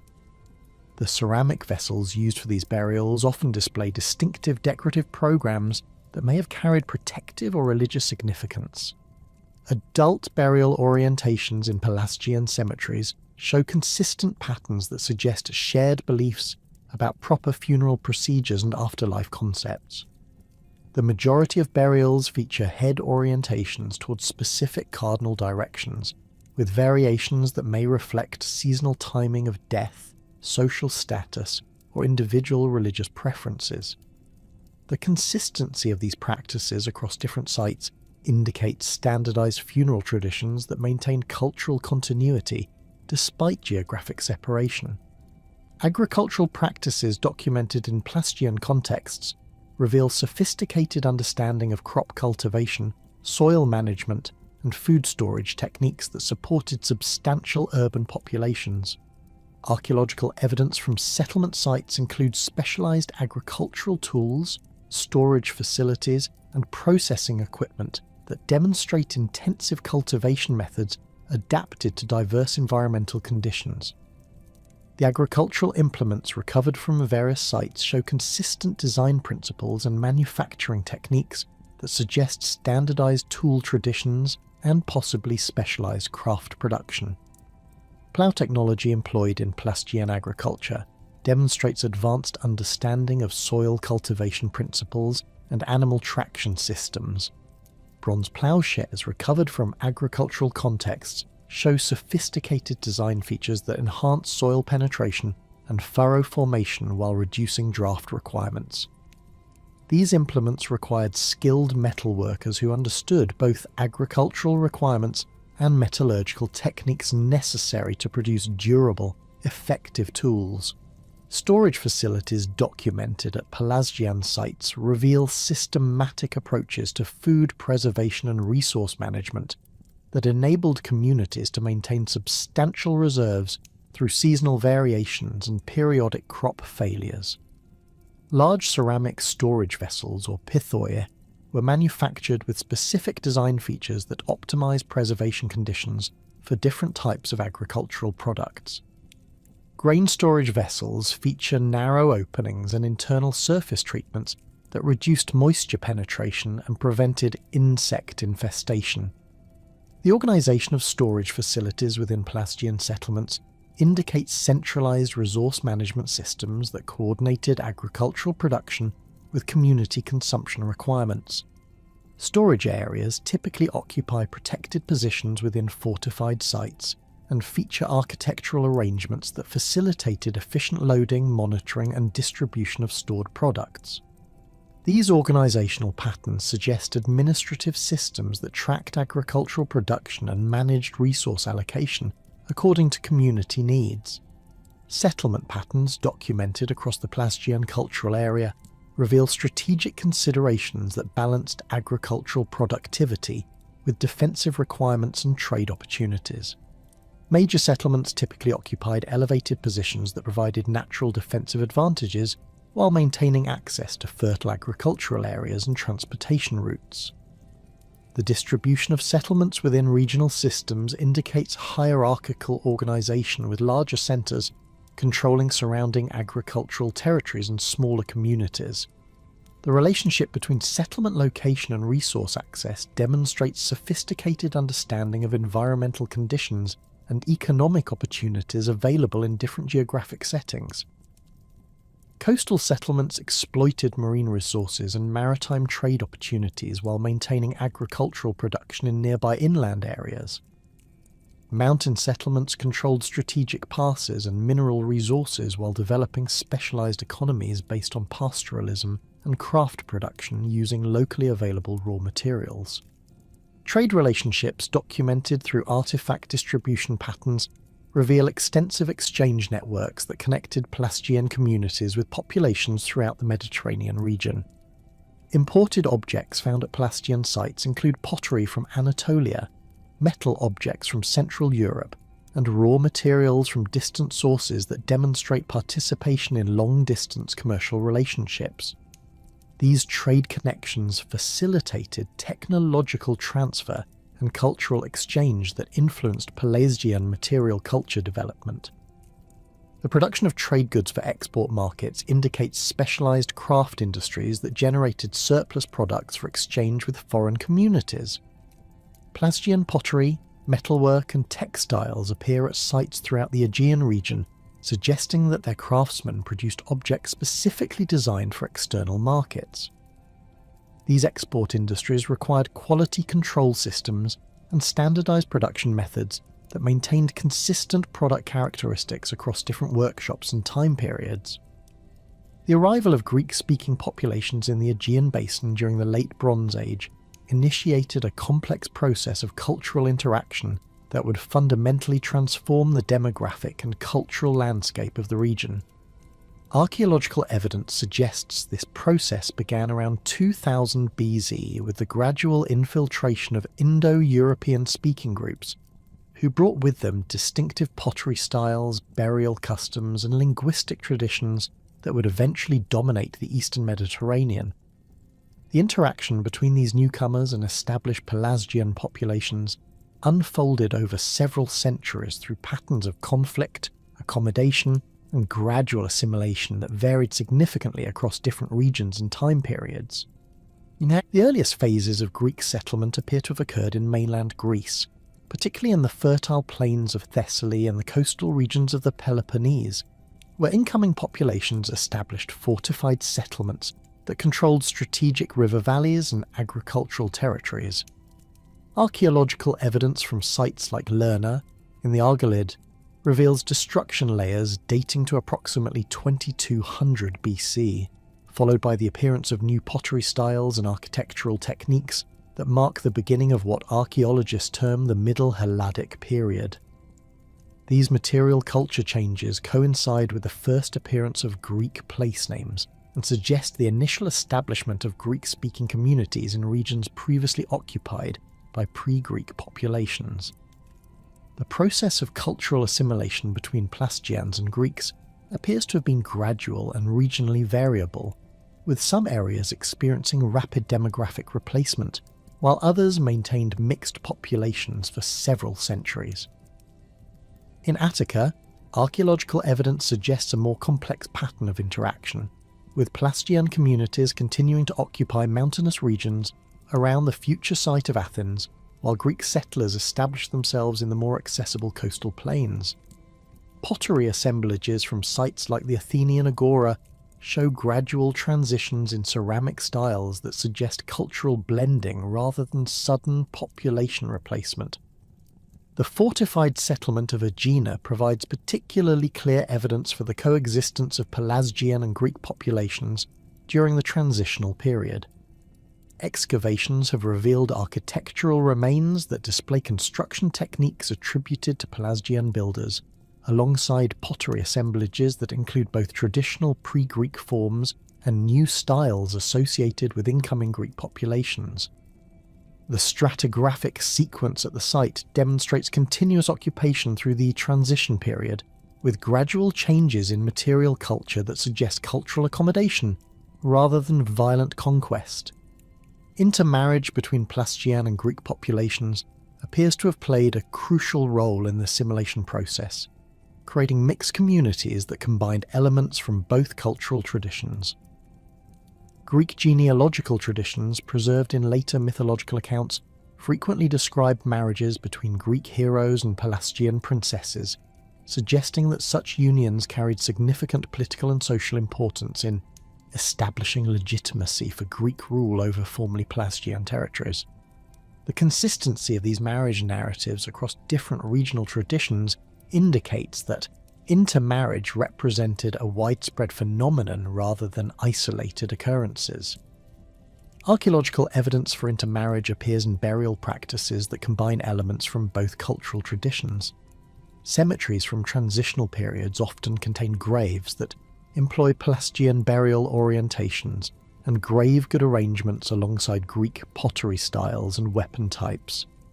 The cemetery at Marathon in Attica demonstrates this cultural blending, with burials dating to the Middle Helladic period showing mixed assemblages that include traditional Pelasgian ceramic forms decorated with new motifs introduced by Greek settlers. The linguistic evidence for Greek-Pelasgian interaction reveals complex patterns of borrowing and substrate influence that affected both vocabulary and phonetic systems.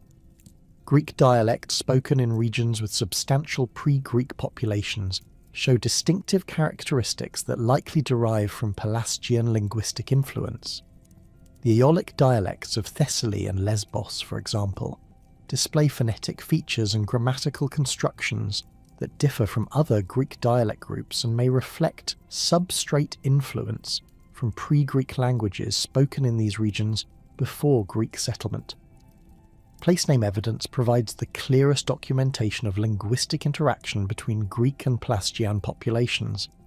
Many Greek settlements bear names that resist Indo-European etymology and likely preserve pre-Greek linguistic elements. The name Athens itself may derive from a pre-Greek root, while numerous other Attic toponyms display the characteristic suffixes associated with pre-Indo-European languages.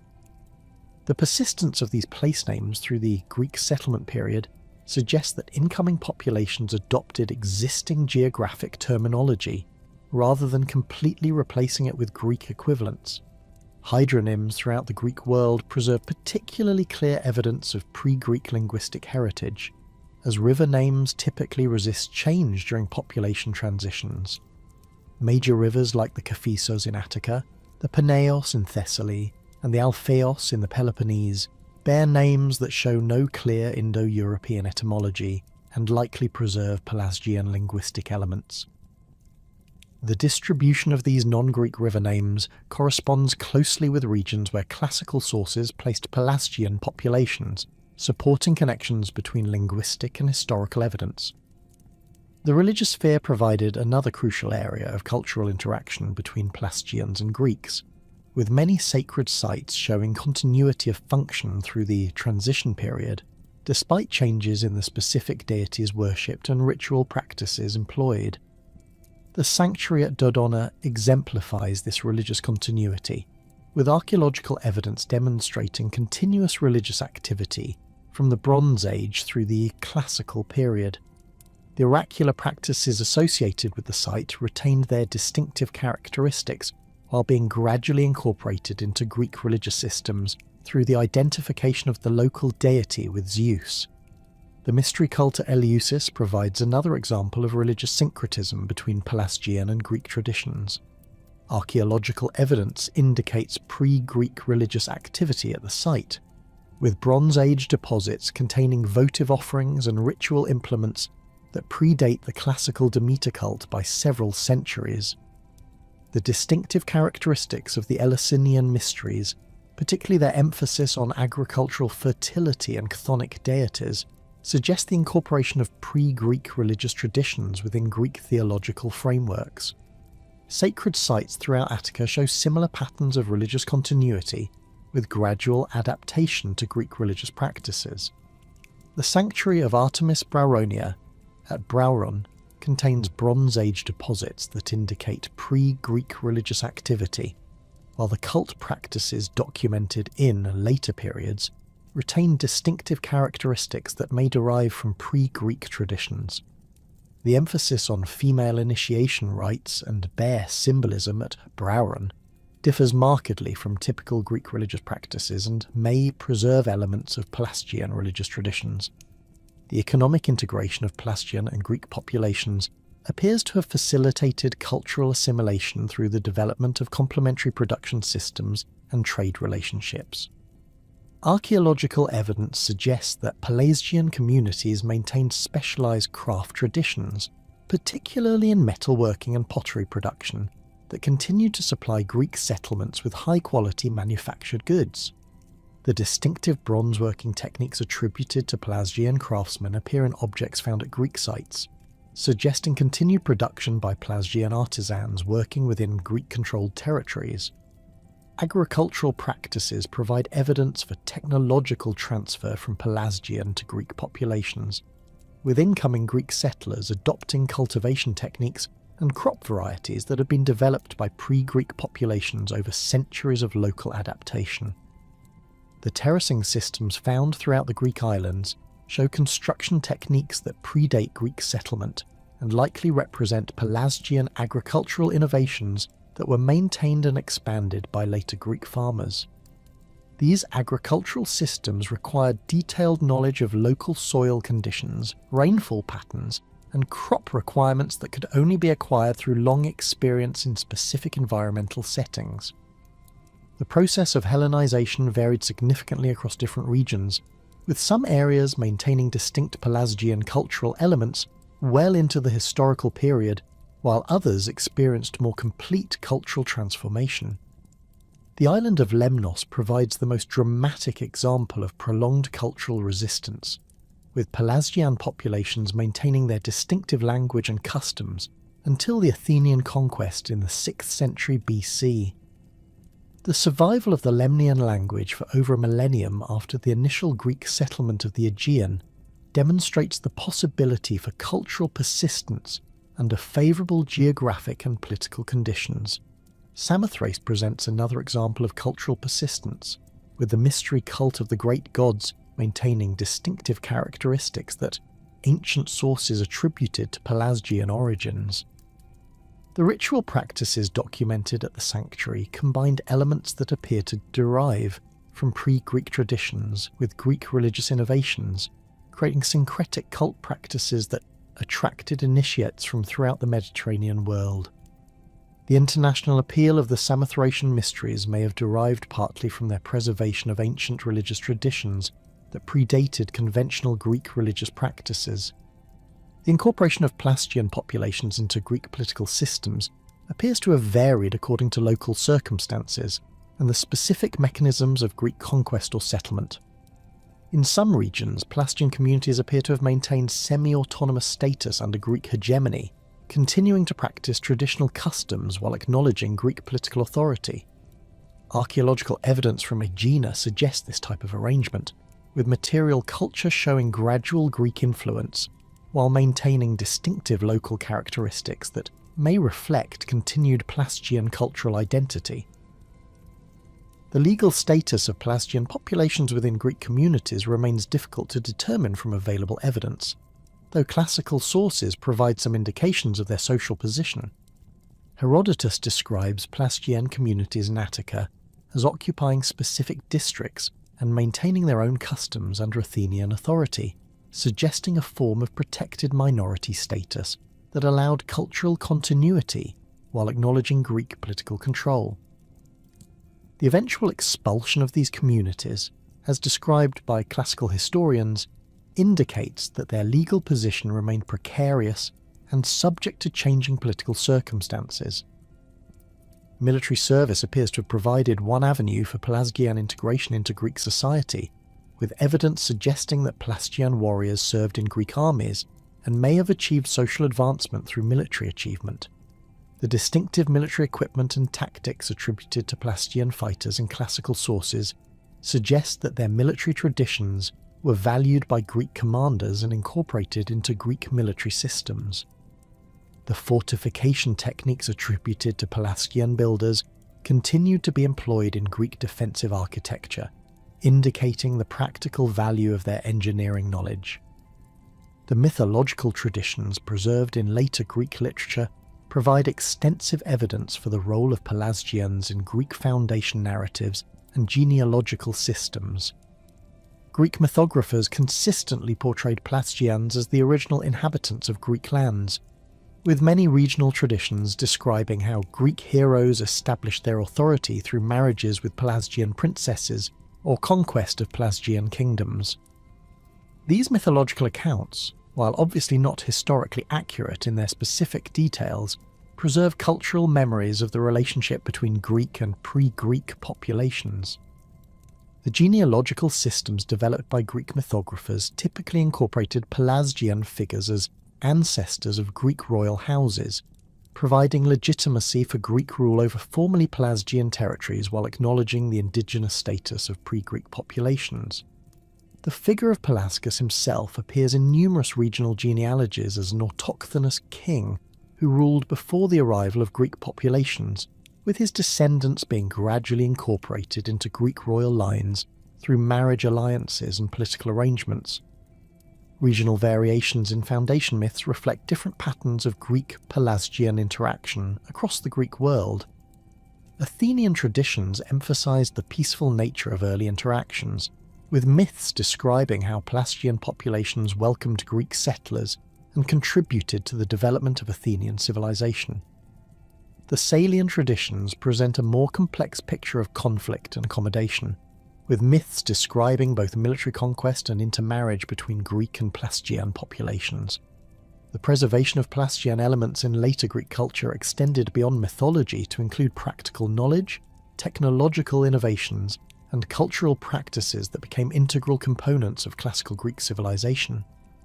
Agricultural techniques attributed to Pelasgian origins continue to be employed throughout the Greek world. Architectural methods associated with Pelasgian builders influenced the development of Greek monumental architecture.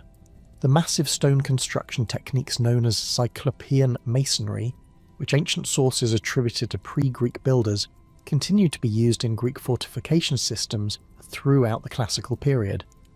Religious practices that derived from Pelasgian traditions became deeply embedded in Greek spiritual life, with many of the most important Greek religious centres showing clear evidence for pre-Greek origins. The oracular traditions at Dodona, the mystery cults at Eleusis and southern Thrace, and numerous local cults throughout the Greek world preserved elements that ancient sources traced to Pelasgian religious innovations. These religious traditions provided continuity between the pre-Greek and Greek periods, while adapting to changing theological concepts and ritual requirements. The linguistic influence of Pelasgian languages on Greek dialects extended beyond simple vocabulary borrowing to include phonetic changes and grammatical constructions that affected the development of regional Greek dialects. The distinctive characteristics of certain Greek dialect groups, particularly those spoken in regions with substantial pre-Greek populations, likely reflect substrate influence from Pelasgian and other pre-Indo-European languages. These linguistic influences became permanent features of Greek dialectal variation and contributed to the diversity of Greek linguistic traditions throughout the classical period. Craft traditions attributed to Pelasgian origins continued to influence Greek material culture production throughout the historical period. The metalworking techniques associated with Pelasgian artisans appear in Greek bronze production, while pottery traditions showing pre-Greek characteristics persisted in certain regional contexts. The distinctive architectural features attributed to Pelasgian builders became standard elements of Greek monumental construction, particularly in fortification systems where their engineering innovations provided practical advantages that transcended cultural boundaries. The gradual nature of cultural assimilation between Pelasgians and Greeks created hybrid communities that combined elements from both traditions while developing new cultural forms that reflected their mixed heritage.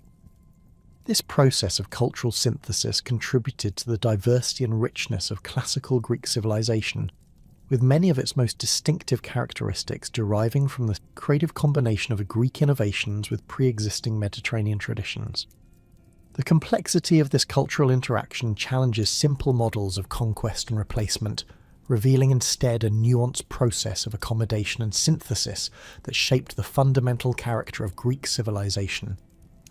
The transformation from distinct Pelasgian identity to absorption within Greek civilization occurred through a complex series of demographic, political, and cultural processes that unfolded across several centuries during the Late Bronze Age and Early Iron Age periods.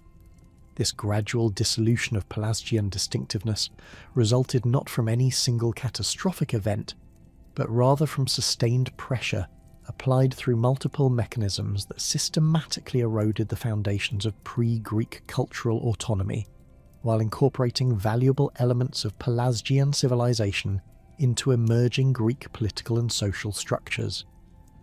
The demographic pressures that contributed to Pelasgian decline began with the steady increase in Greek-speaking populations throughout the Aegean region during the 2nd millennium BC. Archaeological evidence from numerous sites demonstrates consistent patterns of settlement expansion that placed increasing stress on traditional Pelasgian territories. The fertile valleys of Thessaly, which had supported substantial Pelasgian communities for centuries, experienced intensive Greek colonization that gradually displaced indigenous populations from the most productive agricultural areas. Excavations at sites like Iolkos reveal stratigraphic sequences showing Greek settlement layers directly overlying earlier Pelasgian occupation phases, with minimal evidence for transitional periods that might indicate peaceful coexistence. The process of territorial displacement accelerated during periods of climatic stress, when competition for agricultural resources became particularly intense. Pollen analysis from lake sediments in central Greece indicates several episodes of reduced precipitation during the Late Bronze Age that would have decreased agricultural productivity and intensified competition between different population groups. Under these conditions, Greek communities with superior military organisation and larger population bases possessed decisive advantages in securing access to scarce agricultural resources, forcing Pelasgian populations to accept subordinate status or seek alternative territories. Military conquest played a decisive role in eliminating Pelasgian political autonomy, though the specific mechanisms varied considerably across different regions and time periods. The Athenian conquest of Lemnos under Miltiades in the early 6th century BC represents the most thoroughly documented example of military action that directly terminated Pelasgian independence. Herodotus provides detailed accounts of the campaign, describing how Athenian forces systematically reduced Pelasgian strongholds through siege warfare that exploited superior Greek military technology and tactical organisation. The siege techniques employed by Greek forces against Pelasgian fortifications demonstrate the technological advantages that Greek military engineers had developed through centuries of warfare experience. Archaeological evidence from Lemnos reveals destruction layers that show systematic dismantling of defensive works, with massive stone blocks being deliberately displaced to create breaches in previously impregnable walls. The precision of this destruction suggests coordinated engineering efforts that employed specialised siege equipment, including battering rams, scaling ladders, and possibly early forms of torsion artillery that could deliver concentrated force against specific structural weak points. The aftermath of military conquest typically involved population displacement that permanently severed connections between Pelasgian communities and their traditional territories.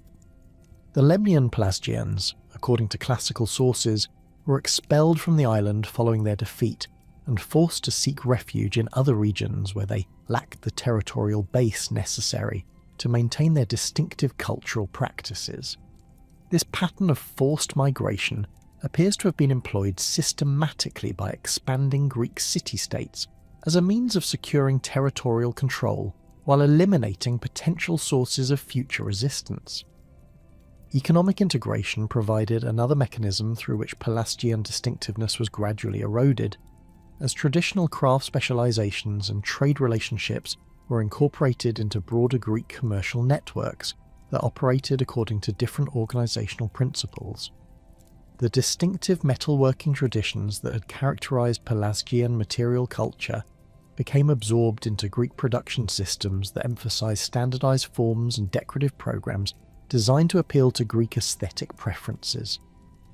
Archaeological evidence from workshop contexts shows gradual transitions in production techniques that maintained technical excellence while adapting to new stylistic requirements imposed by Greek market demands. The transformation of pottery production illustrates this process of economic assimilation particularly clearly.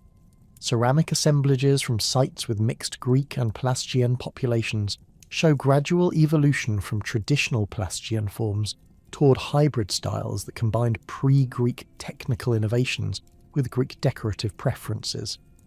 The distinctive burnished surfaces and incised geometric patterns that had characterized Pelasgian ceramics were gradually replaced by painted decorations and vessel forms that conformed to Greek functional and aesthetic requirements. Though certain technical innovations continued to distinguish regional production centres. Agricultural reorganisation accompanying Greek territorial expansion fundamentally altered the economic foundations that had supported Pelasgian communities for millennia. The intensive cultivation systems that Greeks developed for grain production required different land use patterns than the mixed agricultural and pastoral economies that had characterised Pelasgian settlements. Archaeological evidence from rural sites shows systematic changes in field boundaries, storage facilities, and settlement patterns that reflect the imposition of new agricultural systems designed to maximise grain production for urban markets rather than supporting diversified local subsistence economies. The introduction of Greek legal and administrative systems gradually undermined traditional Pelasgian social organisation by imposing new frameworks for property ownership, inheritance rights, and political participation that operated according to Greek cultural assumptions.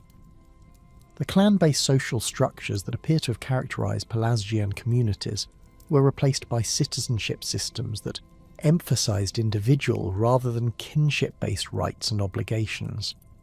This transformation required fundamental changes in social identity that gradually eroded the cultural foundations upon which Pelasgian distinctiveness had been based. Religious syncretism provided perhaps the most complex mechanism through which Pelasgian cultural elements were simultaneously preserved and transformed within Greek civilization. The process of religious assimilation typically began with the identification of Pelasgian deities with Greek divine figures that possess similar attributes or functions, enabling the continuation of traditional cult practices within new theological frameworks. The transformation of the Dodona oracle exemplifies this process, with the pre-Greek earth deity being gradually identified with Zeus while maintaining distinctive oracular practices that preserved essential elements of Pelasgian religious tradition.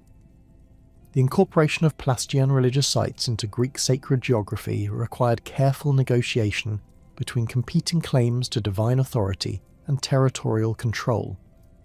Greek religious authorities typically resolved these tensions by acknowledging the antiquity and power of pre-Greek sacred sites, while asserting Greek divine ownership through mythological narratives that described how Greek gods had established their authority over formerly Pelasgian territories. The sanctuary at Delphi provides a classic example of this process, with Greek religious traditions acknowledging the site's pre-Greek origins while asserting Apollo's conquest of the earlier earth deity Python. Mystery cults provided particularly effective vehicles for preserving Pelasgian religious traditions within Greek religious systems because their secretive nature protected distinctive ritual practices from external scrutiny and modification. The Samothracian mysteries maintained Pelasgian characteristics throughout the classical period, partly because their esoteric nature prevented the kind of public religious standardization that affected more conventional Greek cults. The international appeal of these mysteries may have derived partly from their preservation of ancient religious wisdom that predated conventional Greek theological systems. The linguistic assimilation of Pelasgian populations involved complex processes of language shift that occurred at different rates in different social contexts. Formal political and commercial interactions required the use of Greek, creating strong incentives for Pelasgian populations to acquire Greek linguistic competence, while potentially maintaining their traditional languages for domestic and religious purposes. Archaeological evidence suggests that this bilingual phase could persist for several generations before complete language shift occurred, with the timing dependent on the intensity of contact with Greek-speaking populations and the degree of social integration achieved. Intermarriage between Greek and Pelasgian populations accelerated linguistic assimilation by creating households where Greek became the dominant language of communication. Children from mixed marriages typically acquired Greek as their primary language, while potentially maintaining passive knowledge of Pelasgian linguistic traditions through contact with extended family members. This generational language shift appears to have been irreversible once it began, with each successive generation showing reduced competence in traditional Pelasgian languages until they ceased to function as living communication systems.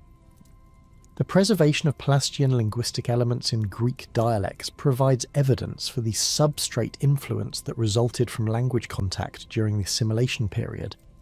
Phonetic features, vocabulary items, and syntactic constructions that resist Indo-European etymology appear throughout Greek dialectal variation, with particularly strong concentrations in regions where Pelasgian populations had been most numerous. These linguistic survivals became permanent features of regional Greek dialects and continued to influence Greek linguistic development throughout the classical period. Educational systems developed by Greek city-states played crucial roles in completing the assimilation process by ensuring that younger generations acquired Greek cultural knowledge while losing familiarity with traditional Pelasgian customs and values. The gymnasium system that emerged during the Archaic period provided comprehensive cultural education that emphasized Greek literary traditions, athletic practices, and civic values while systematically excluding non-Greek cultural elements. Participation in these educational institutions became essential for social advancement, creating powerful incentives for cultural assimilation among ambitious young people from Pelasgian backgrounds.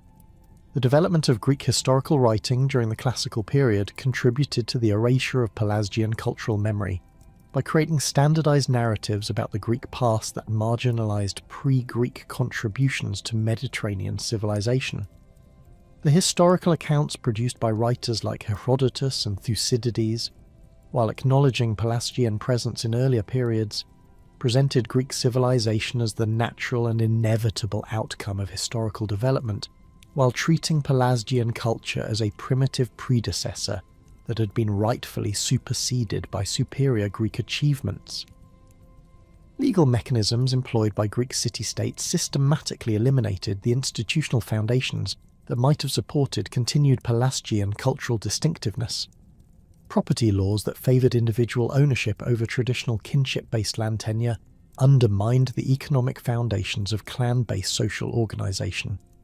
Citizenship requirements that emphasise Greek ancestry and cultural competence excluded individuals who maintained strong identification with Pelasgian traditions.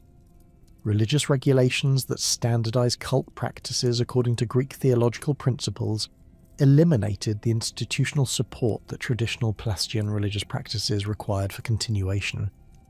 The urbanisation that accompanied Greek political development created new social environments that were inherently hostile to the maintenance of traditional Pelasgian cultural practices. The concentrated populations and intensive social interaction that characterised Greek city-states required standardised communication systems, legal frameworks, and cultural practices that could accommodate diverse populations within unified political structures. Traditional Pelasgian customs that had evolved to serve small-scale, kinship-based communities could not function effectively within these new urban environments without fundamental modification that typically resulted in their gradual abandonment. Commercial networks developed by Greek merchants created economic incentives that favoured cultural assimilation by providing access to broader markets and opportunities that were only available to individuals who possessed Greek cultural competence. Pelasgian craftsmen who adapted their production techniques to serve Greek markets could achieve economic success that was denied to those who maintained traditional practices. This economic pressure created powerful incentives for cultural change that operated independently of direct political coercion, while achieving similar assimilative effects. The military service that Greek city-states required from their populations provided another mechanism for cultural assimilation by exposing individuals from Pelasgian backgrounds to intensive Greek cultural indoctrination. Military training emphasized Greek values of discipline, honor, and civic duty, while requiring participation in religious ceremonies and cultural practices that reinforced Greek identity. Veterans returning from military service brought these cultural influences back to their home communities, accelerating the process of cultural transformation even in areas that maintained some degree of cultural autonomy. Technological innovations introduced by Greek populations gradually displaced traditional Pelasgian technical knowledge by offering superior performance characteristics that provided decisive advantages in economic competition. The ironworking techniques that Greeks developed during the early Iron Age produced tools and weapons that were superior to traditional bronze implements, forcing Pelasgian craftsmen to adopt new technologies or accept economic marginalization. This technological pressure operated systematically across all areas of material culture production, gradually eliminating the technical distinctiveness that had characterized Pelasgian craft traditions. The administrative systems developed by Greek city-states required standardized record-keeping, legal procedures, and communication protocols that operated according to Greek cultural assumptions and linguistic requirements. Pelasgian populations who wished to participate in these administrative systems had to acquire Greek cultural competence and adapt their traditional practices to conform to Greek institutional requirements. This administrative pressure created systematic incentives for cultural assimilation that affected all aspects of social organisation from property ownership to religious observance. By the end of the Archaic period, the combination of demographic pressure, military conquest, economic integration, religious syncretism and cultural assimilation had effectively eliminated distinct Pelasgian identity throughout most of the Greek world. The last historical references to identifiably Pelasgian populations date to the 6th century BC, when Athenian forces completed the conquest of Lemnos and expelled the remaining Pelasgian inhabitants from their final autonomous territory.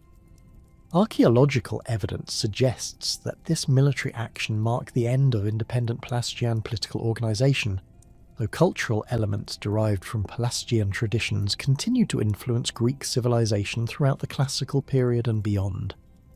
The archaeological record spanning the Bronze Age and early Iron Age periods provides the most substantial foundation for evaluating ancient claims about Pelasgian populations and their relationship to the broader demographic landscape of the Aegean world.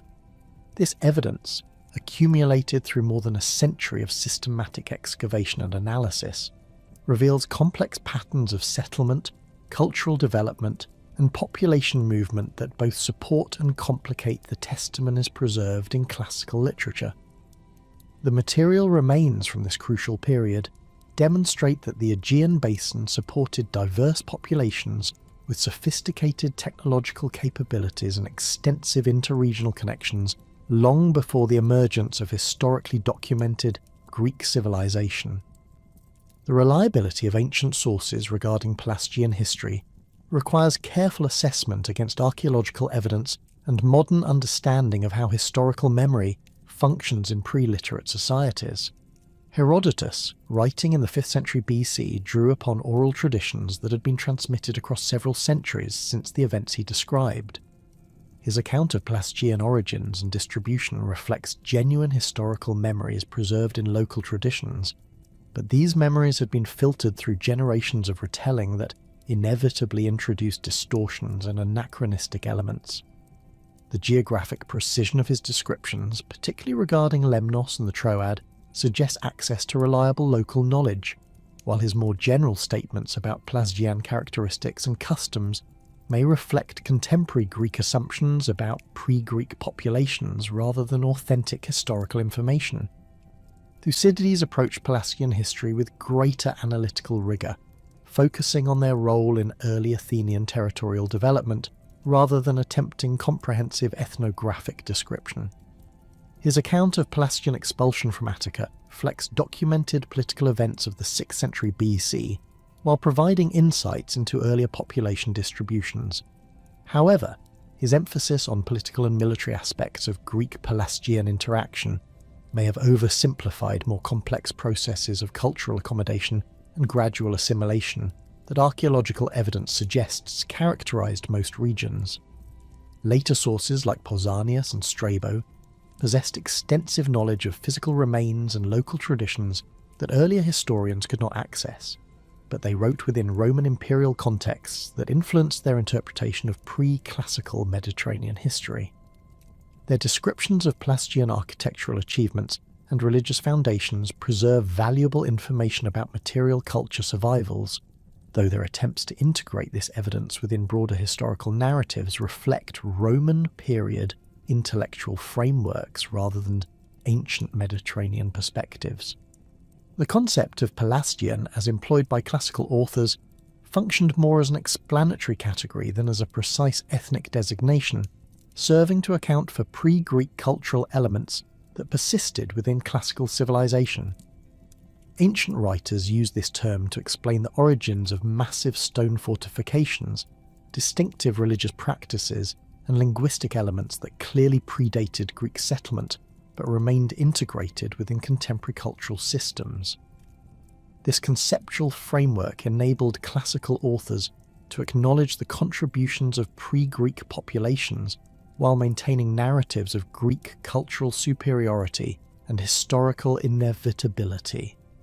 Archaeological investigation has revealed that Bronze Age Aegean populations possess sophisticated urban planning capabilities, advanced metallurgical knowledge, and extensive trade networks that connected communities across vast geographic distances.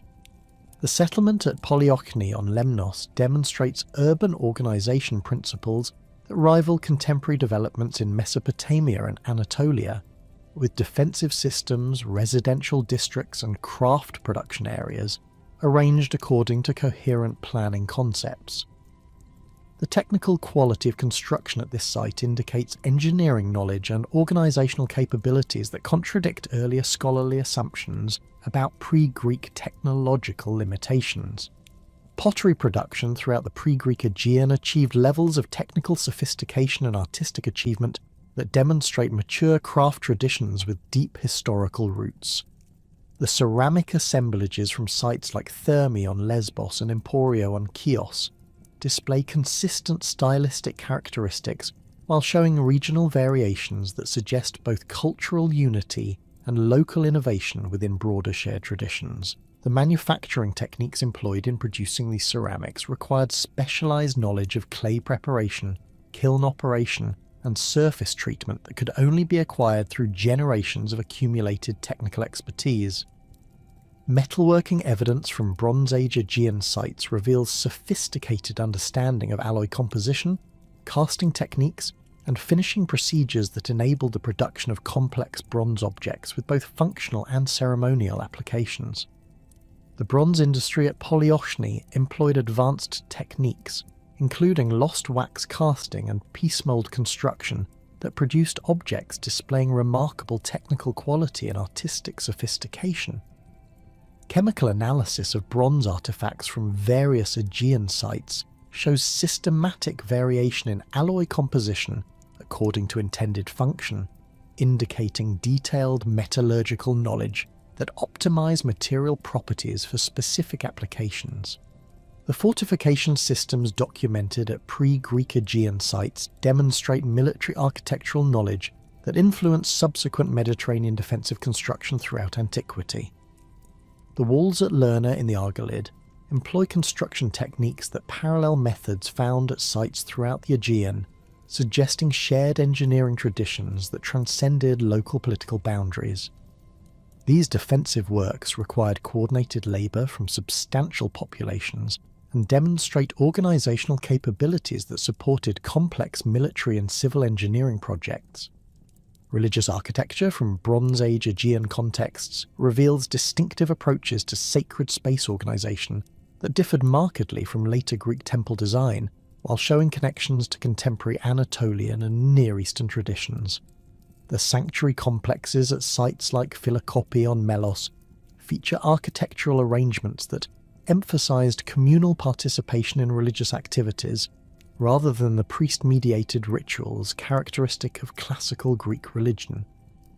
These design principles suggest theological concepts that view divine human interaction as direct and accessible rather than requiring specialised religious intermediaries. The linguistic evidence preserved in place names throughout the Aegean region provides substantial support for the existence of pre-Indo-European populations whose languages contributed substrate elements to later Greek dialects. The distribution of toponyms featuring characteristic pre-Greek suffixes corresponds closely with areas where archaeological evidence documents Bronze Age settlement, supporting connections between linguistic and material culture evidence.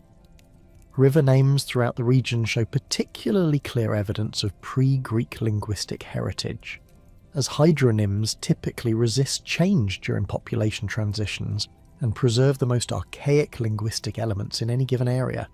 The Lemnian inscriptions discovered in the late 19th century provide direct evidence for non-Indo-European languages spoken in the Aegean region during the early Iron Age period. Comparative analysis of these texts reveals lexical and grammatical connections to Etruscan that suggest genetic relationships between languages spoken across substantial geographic distances. The existence of related languages in both the Aegean and central Italy supports theories of either large-scale population movements or the former existence of a linguistic continuum that extended across much of the central Mediterranean. Burial practices documented throughout the pre-Greek Aegean reveal consistent cultural patterns that distinguish these populations from contemporary Indo-European groups, while showing connections to broader Mediterranean traditions. The cemetery evidence from sites like Chalandriani on Syrus demonstrates sophisticated understanding of social organisation and religious concepts related to death and afterlife beliefs. The grave goods associated with these burials include locally produced objects alongside imports that demonstrate participation in extensive trade networks connecting Aegean communities with populations throughout the eastern Mediterranean. The economic foundations revealed through archaeological investigation demonstrate that Bronze Age Aegean populations supported substantial urban centres through intensive agricultural production, specialised craft manufacture, and extensive commercial exchange. The storage facilities documented at major settlements indicate systematic approaches to resource management that enabled communities to maintain substantial reserves through seasonal variations and periodic crop failures. These economic systems required administrative capabilities and social organisation that supported complex redistributive mechanisms and long-distance trade relationships. Settlement patterns throughout the Bronze Age Aegean reveal strategic considerations that balance defensive requirements with agricultural productivity and commercial opportunities. The distribution of major sites indicates hierarchical organisation with larger centres controlling surrounding territories and smaller communities, suggesting political systems that coordinated regional resources and defence capabilities. The consistency of these patterns across different islands and coastal regions indicates shared organisational principles that may reflect common cultural origins or extensive interregional communication. The transition from Bronze Age to Iron Age in the Aegean region involved complex processes of technological innovation, population movement, and cultural change that affected all aspects of material culture and social organisation. Archaeological evidence suggests that this transition occurred gradually over several centuries, rather than through sudden demographic replacement, with new technologies and cultural practices being adopted selectively according to local conditions and requirements. The persistence of certain cultural elements through this transition period indicates remarkable continuity in some aspects of Aegean civilization, despite substantial changes in other areas. The relationship between archaeological evidence and ancient literary sources requires careful evaluation of both the strengths and limitations of each type of evidence. Material culture remains provide objective data about technological capabilities, settlement patterns, and economic systems, but they cannot directly reveal ethnic identities, linguistic affiliations, or specific historical events. Literary sources preserve cultural memories and historical traditions that supplement archaeological evidence, but they reflect the perspectives and biases of their authors rather than providing objective historical documentation. The integration of archaeological and textual evidence suggests that the population's ancient sources identified as Pelasgians represented the indigenous inhabitants of the Aegean region who possessed sophisticated cultural traditions and technological capabilities that significantly influenced the development of later Mediterranean civilizations. These populations maintained extensive trade networks, developed advanced urban planning concepts, and created religious and artistic traditions that continued to influence regional cultural development throughout antiquity. The significance of the Pelasgian question extends beyond narrow concerns with ethnic identification to encompass broader issues of cultural continuity, technological transmission, and population interaction in the ancient Mediterranean world. The evidence for pre-Greek populations in the Aegean demonstrates that the emergence of classical Greek civilization involved complex processes of cultural synthesis, rather than simple replacement of primitive populations by superior newcomers. The technological innovations, artistic traditions, and religious practices attributed to Pelasgian origins became integral components of classical Mediterranean civilization and continued to influence cultural development throughout antiquity.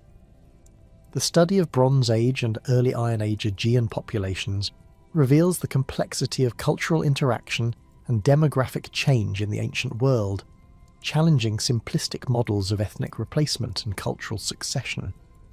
The archaeological evidence demonstrates that sophisticated civilizations flourished in the Aegean region for millennia before the emergence of historically documented Greek culture, contributing fundamental elements to the classical civilization that would later dominate the Mediterranean world. Understanding these pre-Greek populations and their cultural achievements provides essential context for comprehending the true complexity and richness of ancient Mediterranean civilization and the diverse cultural traditions that contributed to its development. The legacy of Pelasgian civilization thus extends far beyond their direct historical presence to encompass their fundamental contributions to the technological, artistic, and spiritual foundations of Mediterranean culture. Their sophisticated understanding of metallurgy, architecture, and urban planning provided essential knowledge that enabled the construction of classical Greek cities and monuments. Their religious innovations, particularly in oracular practices and mystery cults, shaped the spiritual landscape of the ancient world and influenced religious development throughout the Mediterranean region. Their linguistic contributions, preserved in place names and dialectal variations, continued to affect the development of Greek language and literature throughout the classical period. The disappearance of distinct Pelasgian identity through processes of cultural assimilation and political integration represents one chapter in the broader story of cultural change and continuity that characterizes all human societies. While their independent political existence ended with the expansion of Greek city-states, their cultural contributions became permanently embedded within the civilization that succeeded them, ensuring their lasting influence on the development of European culture and thought.